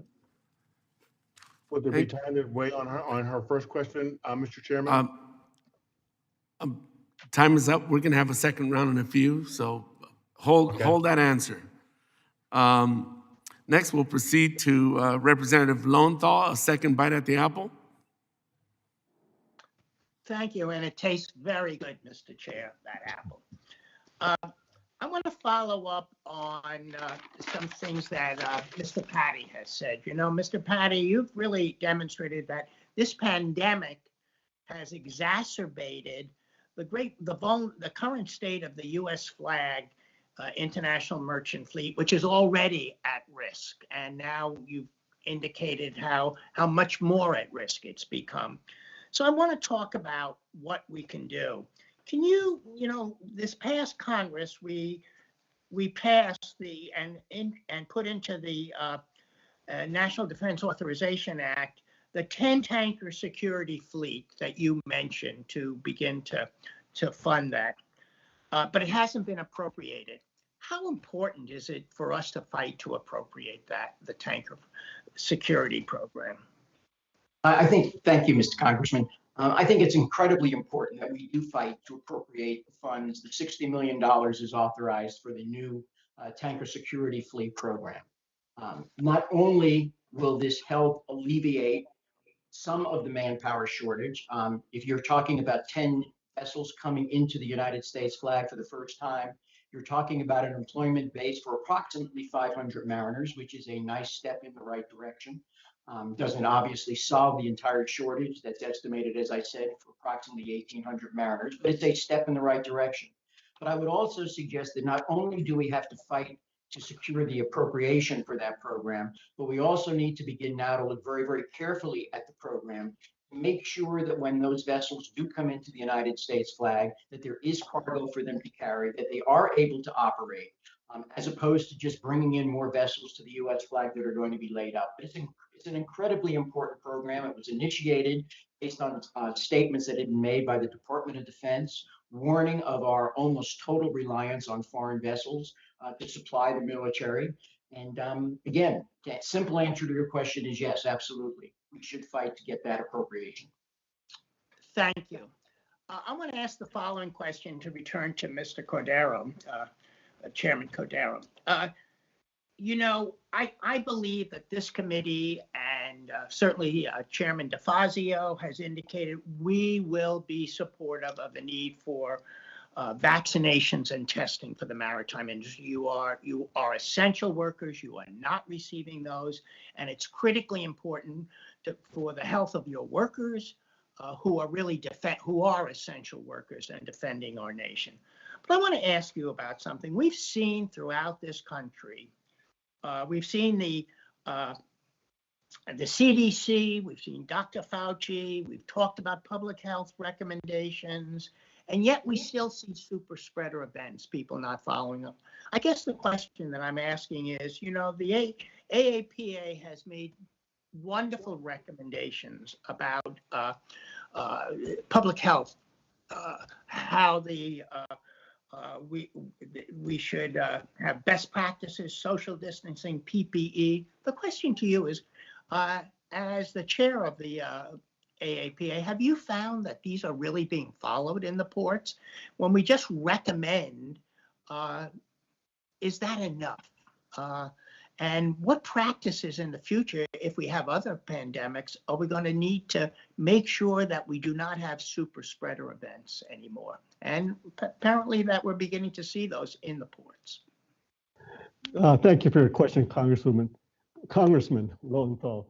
Let me just say this, as chairman of the board of AAPA, I can represent to this committee that our major container gateways are doing everything possible to put in place these protocols, whether it's the Port of Virginia and my colleague at the Port of Houston, and of course here Long Beach and Los Angeles.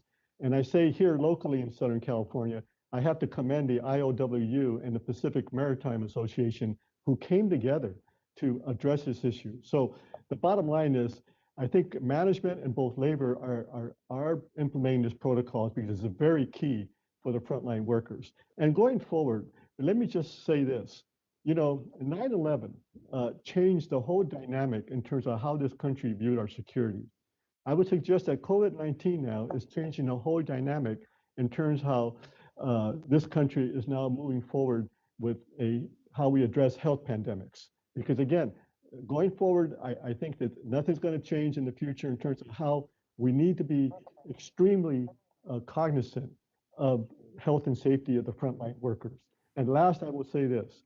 I think clearly as you look forward in terms of what our practices are going forward, I think it's going to be paramount for us to have, as the Congressman mentioned, adequate PPEs and medical supplies related to health pandemics. Because again, one thing I will say for port authorities, aside from the fact that we have not been the beneficiaries of port relief, is this operation has never closed down. Not one day. There's no one port across the United States. You sum that up, this essential please? operation closed down. So with that, again, I appreciate the time and the question, Congressman, and I appreciate the subcommittee again listening to what you've seen here from our testimony here regarding the vital need of the maritime industry. Thank you. Thanks. Thank you, Mr. Lowenthal. Next, we'll proceed to Representative Gallagher, who I see is sporting a jersey in his background of a team that almost made it into the Super Bowl. That was a low blow, Salud. That was a very low blow. And this jersey is officially cursed. Well, thank you.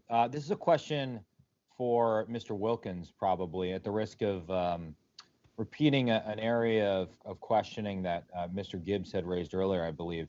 Mr. Wilkins, you mentioned inspection user fees towards the end of your testimony. Last year, the House passed a Coast Guard bill that included language placing a moratorium on those fees for vessels that utilize safety management systems, which was removed when the bill was attached to NDAA. Can you confirm that congressional action on a moratorium is still needed? And how are these fees affecting your bottom line and that of other companies in the industry? Well, thank you, Mr. Gallagher, for the question. Yes, I would thank the committee and leadership for drafting that legislation, and certainly it was as a big help to us.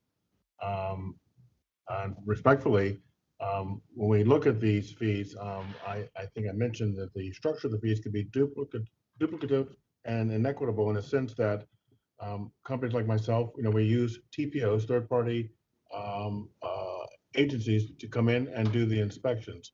The Coast Guard also has a fee structure for these inspections for the vessels to be in compliance. And I have mentioned the fact that when we pay the TPOs, our companies will have annual costs of around $30,000 a year, just in the TPO, over and above paying the Coast Guard fees as well.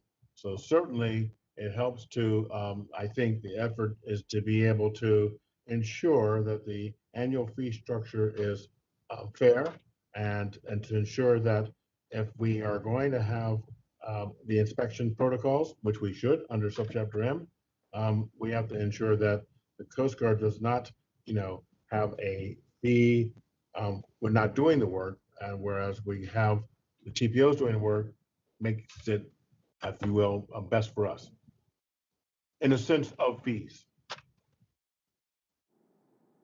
that. The urge would be, the ask would be, let's, finish the job to ensure that the moratorium on the fees for the TSMS, for the vessels until the Coast Guard establishes a new user fee structure that differentiates the two inspection options that we have. I appreciate that, Mr. Wilkins. Maybe as a follow-up, in last week's hearing, we heard that mariners living in one state are not given reciprocity in another state for their position in line for the vaccine. I've heard from mariners in my district who are making port calls elsewhere in the Great Lakes that this is a problem. So I don't know who this would go to, but is the fix as simple as Congress mandating that states honor the position in line granted by another state, or would this cause impossible logistical problems in states that honor such a reciprocity? Do you think this is an important issue? I just throw that out to the panel with the time I have remaining. Well, if I could field that, I would say that there's very few mariners right now who are getting and qualify for vaccinations unless they meet the age requirements. And we have some fourth quarter players who are meeting those age requirements. And currently we're classified by DHS under Group 1C. So if we were to move to 1B as a central workforce, as established again by DHS, we'll handle the logistics because in our organization, we have mariners who are living in more than 25 states across the country, traveling all the time. So it might not be really advisable for them to be able to go and get the vaccines they need in the states, given their time on board and time away from home. So there's logistics challenges. But I think we can manage that if, in fact, we can move the statutes up and give guidance to have us moving again to 1B, because we are critical essential workers, and would certainly prioritize our being able to keep vessels running, keep operations moving, and meet the needs of having our mariners vaccinated. Because they live, I think it was mentioned by one of the panelists, we live in tight quarters, and we bear a lot of costs trying to ensure the viability of operations and maintaining production by keeping our mariners safe. And added expense of cleaning, disinfecting, I mean, go on and on, but it certainly would be advantageous to have guidance. Right. Well, thank you, Mr. Wilkins, and I like the term fourth quarter players as the representative from Green Bay. That metaphor takes on added significance. So I appreciate that, and I yield back the remainder of my time. Thank you, Mr. Gallagher. We'll proceed with Representative Pappas. Well, thank you, Mr. Chairman. I know everyone on this committee is a first quarter player right now, so glad we're fresh and ready for the new term. But I really appreciate the panel here today. I think you gave a good overview of the challenges that we face in the maritime industry, how Congress can play a role moving forward. And I think what's critically important for us to all understand is the central nature that the maritime industry plays in the health and well-being of this country, in its economic future, and certainly as it pertains to our national security as well. I'm glad a number of you have asked questions, and our panelists have commented on the vaccination issue. I think this is clearly a place where the federal government needs to play an increasing role, as Mr. Wilkins just said. With increased guidance, I would recommend as well and support federal testing sites to make sure that we are dealing with our frontline essential workers who are putting themselves on the line each and every day. I think Ms. Brand in her comments said pretty clearly that infections are at crisis levels at some of our ports. And what we can't afford to have happen is any disruption in our supply chains and in the supplies that we are all relying on to get through this pandemic. A lot of it has been said as well about the Jones Act, and I think most of this committee understands the essential nature of the Jones Act in protecting our national security and ensuring that the industry is strong moving forward. I'm wondering if anyone here can speak directly to how having American workers trained to serve on American ships, as the Jones Act requires, has helped us, especially as it pertains to this pandemic, to keep goods moving. Well, I'll take a crack at that, Congressman Mike Roberts with the American Maritime Partnership. There was a recent study, I guess maybe a year ago, that showed that out of the maritime workforce needed to crew ships in response to an incident, a military contingency, The minimum number needed, we would be 30+% short of meeting that minimum need if we didn't have the mariners from the domestic maritime industry. The Jones Act would supply those mariners, and they do supply those mariners in activations and war game type scenarios, turbo activations. So it is critical that we have American mariners available from the domestic maritime industry for national security purposes generally, and certainly, I think how they performed in the context of this pandemic and bringing supplies in places where they're not, as Jim Petty said, where they're not, their conditions of employment have gone downhill dramatically over the past year as a result of the pandemic. But they persevere, they come through, they show up as merchant mariners do throughout history. So I'm proud to be associated with this community, and I think they really are a critical asset to our national security.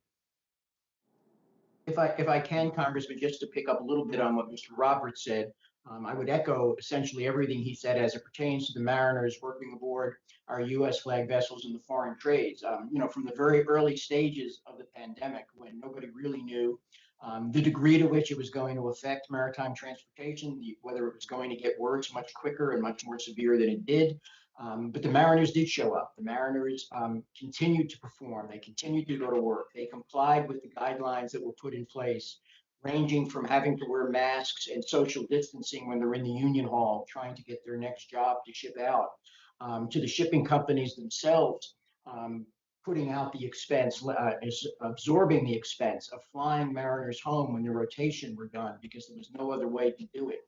But as I said earlier, despite all of this and throughout all of that, the mariners have taken their responsibilities very, very seriously. When our mariners go to sea, they do so knowing that their first and most important objective is to support our country.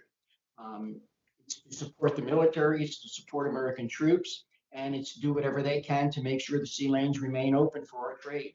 So again, as Mike said, it's very, very humbling to be associated with this industry, and especially have the privilege, as I do, to represent maritime labor. Well, terrific. I appreciate those comments. I'd like to get one more quick question, if I can. And switching gears a little bit, some of you have alluded to workforce challenges, and I think the COVID epidemic has highlighted a lot of the problems that have always been present in this country around diversity and inclusion. And so my question for anyone on the panel that would like to take it up is the maritime industry doing a good job of promoting diversity and inclusion? Are there any impediments or challenges in the way of making the industry more inclusive? Because I'm trying to figure out what we can do potentially in Congress to help support a growing diverse workforce, make sure the incentives are in the right place, and help build the right culture for the industry as we move forward. Mr. Pappas, I'm going to ask that those answers be provided for the record to be consistent with our previous colleague who didn't get one of their questions answered when they ran out of time. So Thanks, Mr. Chair. Thank you. So with that, we will now go to Representative Weber.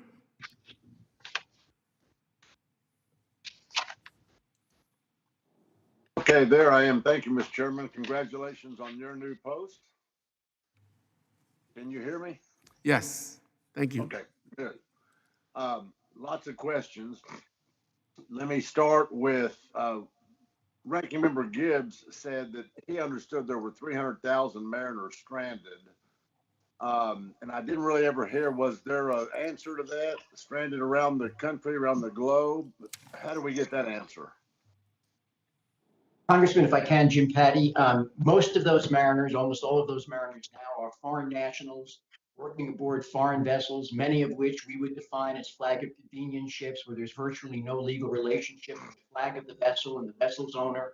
And most of these mariners have literally been abandoned by their ship owner, by the charterer, by their flag nation, and are desperately trying to just in some way, shape, or form get home. They're on these ships with virtually no food. They're on these ships. They have not been paid. Some of them have been on these ships for well over a year. So it is a very, very serious humanitarian issue. Good news is it's not affecting the American mariner, but as sailors and Brotherhood of the Sea. It is an incredibly serious humanitarian issue. Right. Thank you for that. And I want to jump over to Mr. Bordelon now, if I may. Glad to hear that his grandfather started a business building ships, but so much of our manufacturing has gone overseas, especially heavy manufacturing, whether it's Japan, South Korea, wherever. And we've talked about China building, what was it, 1,800 vessels, whatever it was. Mr. Bordelon, how do we compete? How do we, from the business standpoint, how do we get manufacturing of those vessels back here? Thank you, sir, for the question and opportunity. There's a lot was said over the last, I guess, couple of hour and a half. We've been talking about it, and China's name comes up, and foreign competitors come up. But we continue as a nation to further develop ourselves and be competitive. I think we've responded really well in leading technology on different fronts in different facilities and different manufacturing, not just in shipbuilding, but specifically in shipbuilding. And we need to continue to do that.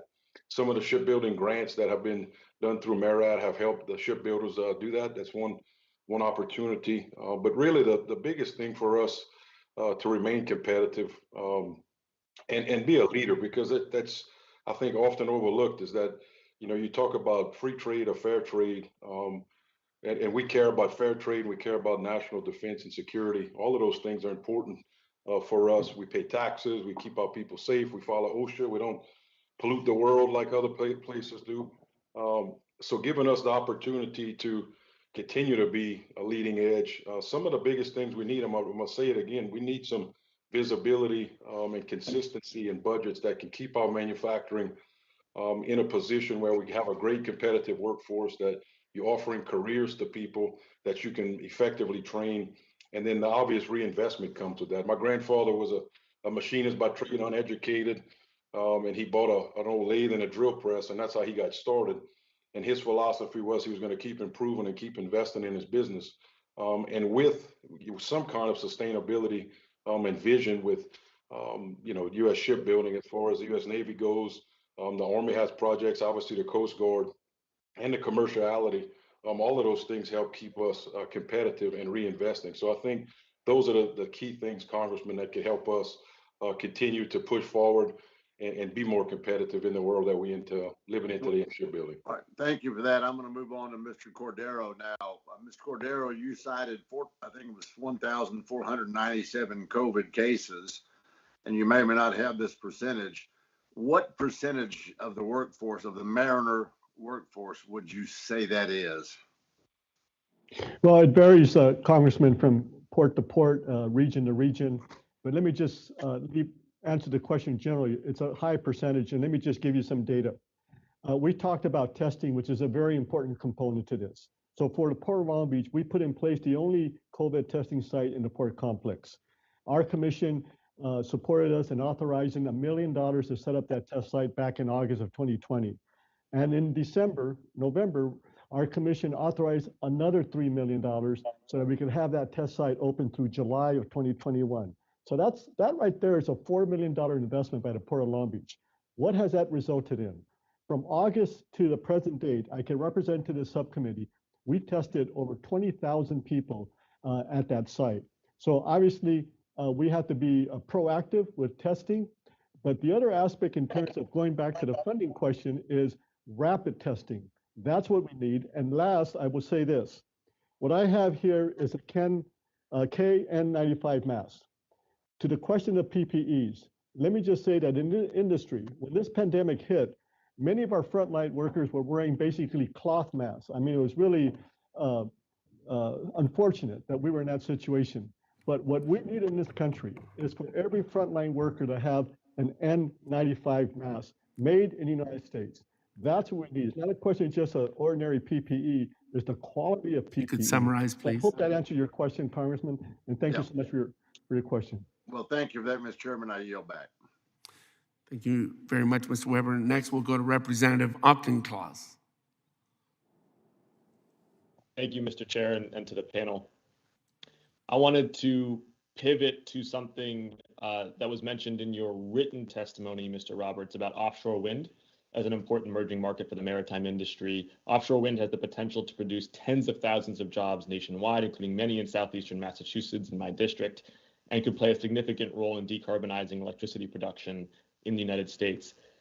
In your written testimony, Mr. Roberts, you specifically called out as ways to encourage offshore wind. Regulatory measures needing intention include a more predictable permitting process, a possible regional approach to local content requirements, prompt Coast Guard regulatory actions related to the vessels required to install and service offshore wind turbines, and support and planning for the necessary port infrastructure. I want to invite you to take 2 minutes and talk about which of those might be the highest impact and how the federal government might assist. Great, thank you for your question. We are, as you may have gathered, we're very excited about the prospect of offshore wind development and being part of that, and the economic benefits and job benefits that it will provide. We are, frankly, very early in this industry's development. When I talk about the permitting process, I think the change in administrations will see. I'm fairly confident we'll see a more predictable and responsive permitting system put in place that will help a lot with respect to Coast Guard and other regulatory areas. And I think that really is the starting place. Knowing that having the licenses in place and having all of that kind of going is great, but having the authority to go ahead with the development is really critical. Obviously, it needs to be done safely with full accommodation for all of the stakeholders, fishing and other stakeholders that could be affected by it. But I think that getting that done quickly and getting right is very important. Coast Guard regulation of vessels. Some of them are very new vessels that are not in the fleet today, and so making sure that we have clarity and a good collaborative ability to work through regulatory issues is critically important also. So those are two I would just mention. One way that has been, and Mr. Roberts, this is still, I think, in your wheelhouse, one way that has been promoted by some advocates in my district has been offshore wind opportunity zones that could receive accelerated permitting and priority consideration for federal infrastructure investments. Would you support that designation? And if so, are there components of it that you would advocate for? Well, I'm not familiar with that specific program. I would say that certainly another area of attention is with respect to the ports themselves and the need to develop logistics capabilities at the ports, and that sounds like it probably is something that would fit well within the opportunity zones that you're talking about there. Thank you. And final question, this is for anybody on the panel, although Mr. Roberts, perhaps you can have first pass. Bristol Community College serves my constituents, building a state-of-the-art National Offshore Wind Institute to ensure a workforce that is ready for this new industry. Can you describe the nature of the jobs and the sort of directionally the volume of the jobs that can be created for this industry? I'll mention it from a maritime perspective. There are so many different elements to doing offshore development, and some of this is certainly learning from the offshore oil and gas development industry. But you need to be able to install the facility, put foundations in, and you need vessels and you need mariners who know how to operate those ships and do that very heavy engineering work. You'll need to be able to link those installations back to shore using cables instead of pipelines. We will need service vessels to maintain them over many years, and mariners and technicians to be able to operate those vessels. Just sort of from a maritime perspective, that's a snapshot. Sir, this is Lauren Brand. May I also respond to this quickly? So this will also create terminal opportunities and opportunities for logisticians. The offshore wind is high, wide, and heavy cargo. I know of one case where we should have seen some product go from the Gulf area to the Northeast area by marine highway, by vessel, and instead it went by truck, and it took over 6 months to move that way. And they actually went through intersections where they had to take down the signal lights because the equipment was too high to fit under the overroad obstacles. So it's a great logistics thing, great terminal thing. If there's a way I can help, let me know. I appreciate that, and I'll yield back my time, Mr. Chair. Thank you. Next, we will proceed to Representative Brown. Thank you, Mr. Chairman. Let me start by saying it's a pleasure to be able to serve with you under your leadership on this committee. You and I served together on both the House Armed Services Committee and Transportation Infrastructure Committee. The only frustrating part about that is that I am sitting behind you in seniority on both of those committees.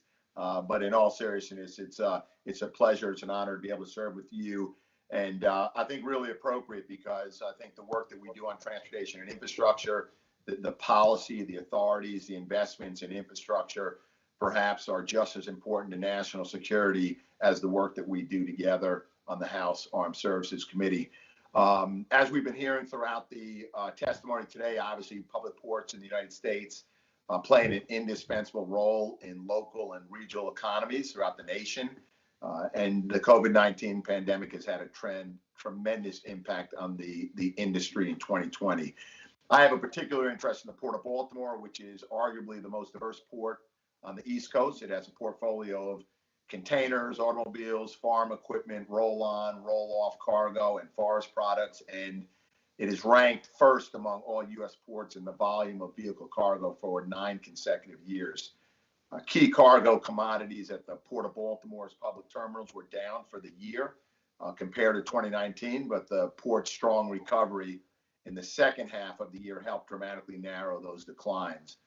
The port's strong finish in 2020, I think, reflects highly on Maryland's economy and the dedication of our port workforce.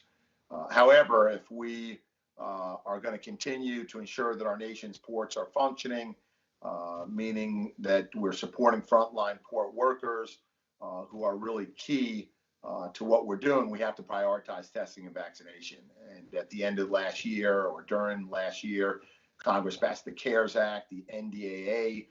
Both of them included important provisions to help mitigate the virus and the effects it has had on this industry. Both Mr. Cordero and Mr. Patty, and perhaps some of the other panelists, I apologize, but I know that you specifically addressed in your testimony the Maritime Transportation System Emergency Relief Program. And while it was passed in the NDAA, it was the brainchild of this committee. So if Mr. Cordero and Mr. Patty, I mean, look, authorization, we authorized it, now we got to fund it. And could you talk about the need to fund it in 2022 and what happens if we underfund it? What happens if we don't step up and what we need to do as a Congress to support the Maritime Transportation System Emergency Relief Program? Mr. Cordero, Mr. Patty. Well, thank you, Congressman. And I think very good question, because you've already heard this morning the impact that COVID-19 has had already to our ports throughout the nation.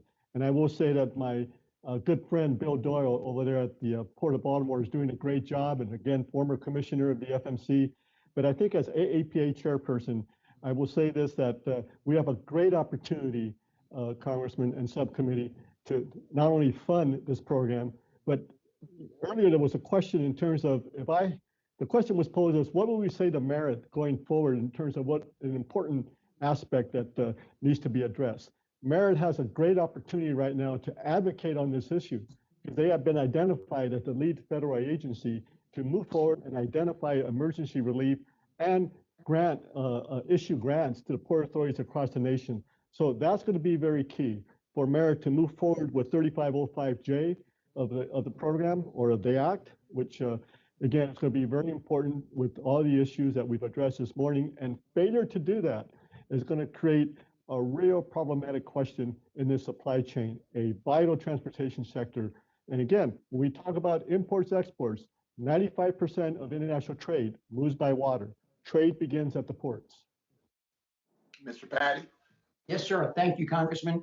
I would just pick up a little bit on what was said and again, strongly encourage Congress to fund this program.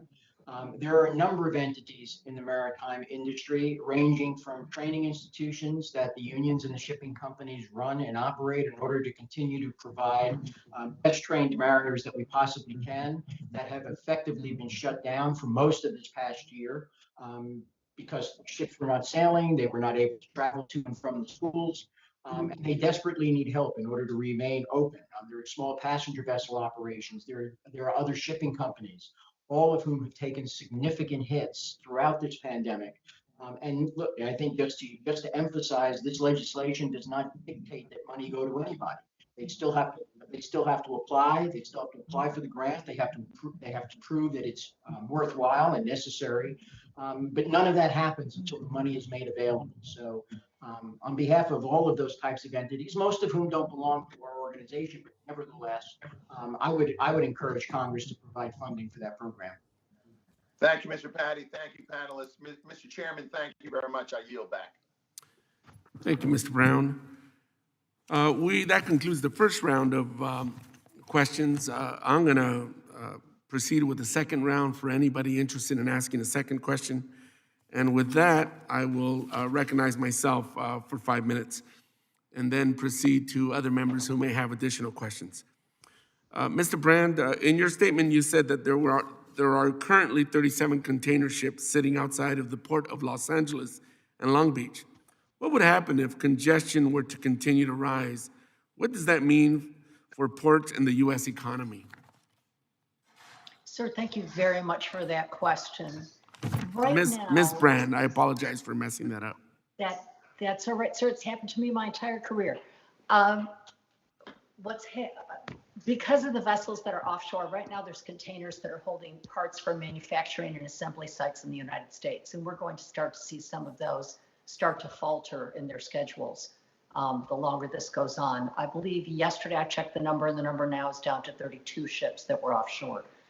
We estimate that is about 380,000 TEU or 190,000 truckloads of goods. I actually went shopping at one of my favorite local retail stores. It's called Chico's, and I asked them if they had certain spring colors, and they said, no, those are stuck in the port. So we're seeing a decline in the fashion market. We'll see some commodities not come in. Maybe some Valentine's Day things are stuck. We'll see Easter things being stuck, and we'll see things that are actually arriving too late to go to market. So there will be an economic impact for a number of different things, from consumer goods all the way to manufacturing. Thank you, Ms. Brand. Mr. Wilkins, in your written testimony, you stated that waterborne transportation is the most environmentally friendly mode of transportation. What can Congress do to encourage more shipping by water? What policies would spur the development of coastwise shipping?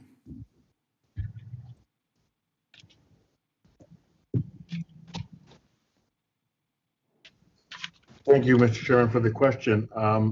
I don't know if I'm prepared to answer the question directly, especially on the coastal side.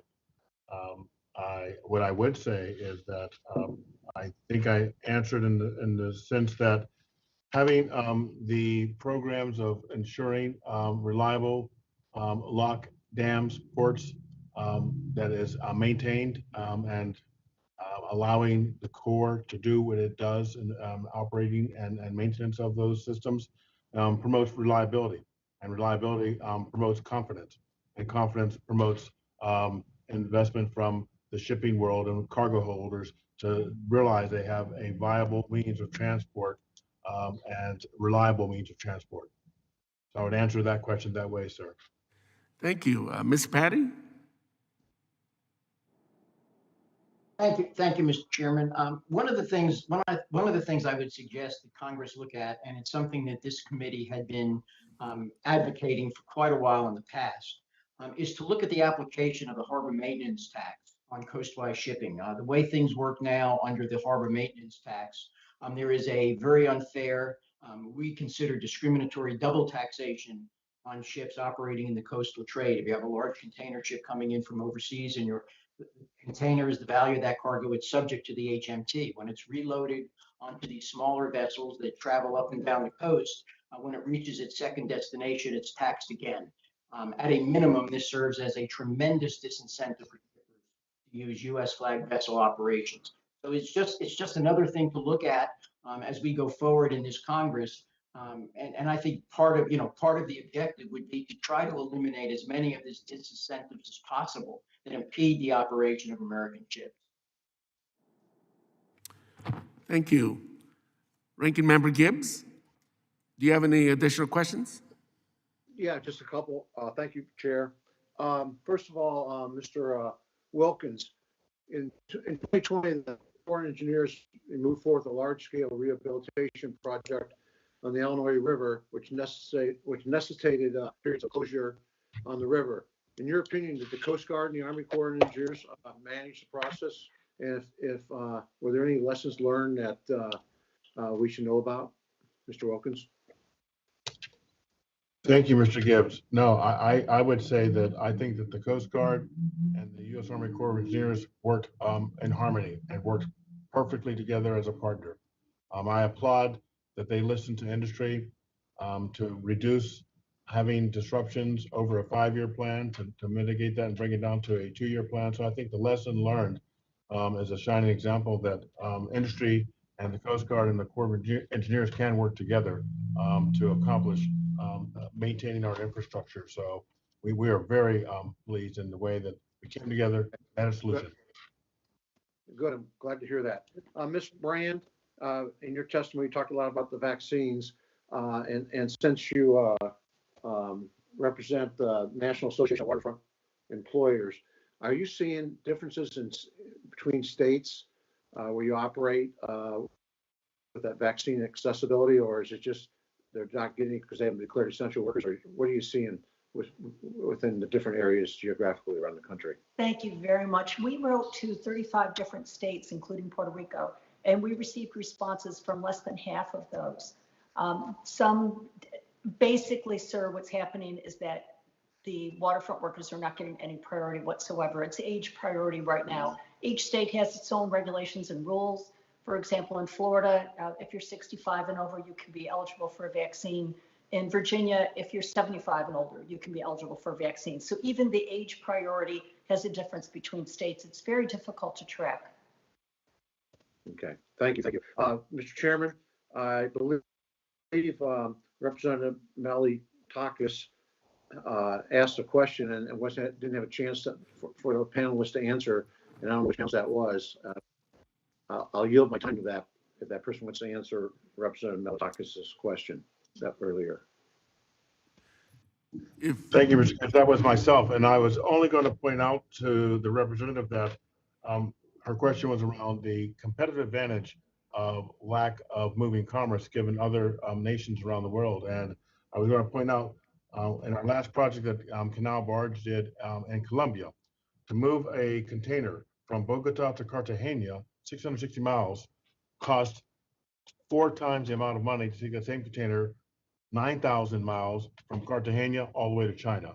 So as they were developing their Magdalena River and other countries looking to develop river systems, we measure productivity on a cost per ton mile basis. So that's our competitive advantage, and underscoring infrastructure was the final point I want to make to her. Okay, thank you. Mr. Chairman, I yield back. Thank you, Representative Gibbs. Are there any other questions? Seeing none, I would like to thank each of the witnesses for your testimony today. Your comments have been very informative and helpful. I ask unanimous consent that the record of today's hearing remain open until such time as our witnesses have provided answers to any questions that may be submitted to them in writing. I also ask unanimous consent that the record remain open for 15 days for any additional comments and information submitted by members or witnesses to be included in the record of today's hearing. Without objection, so ordered, the subcommittee stands adjourned. Thank you very much. Okay.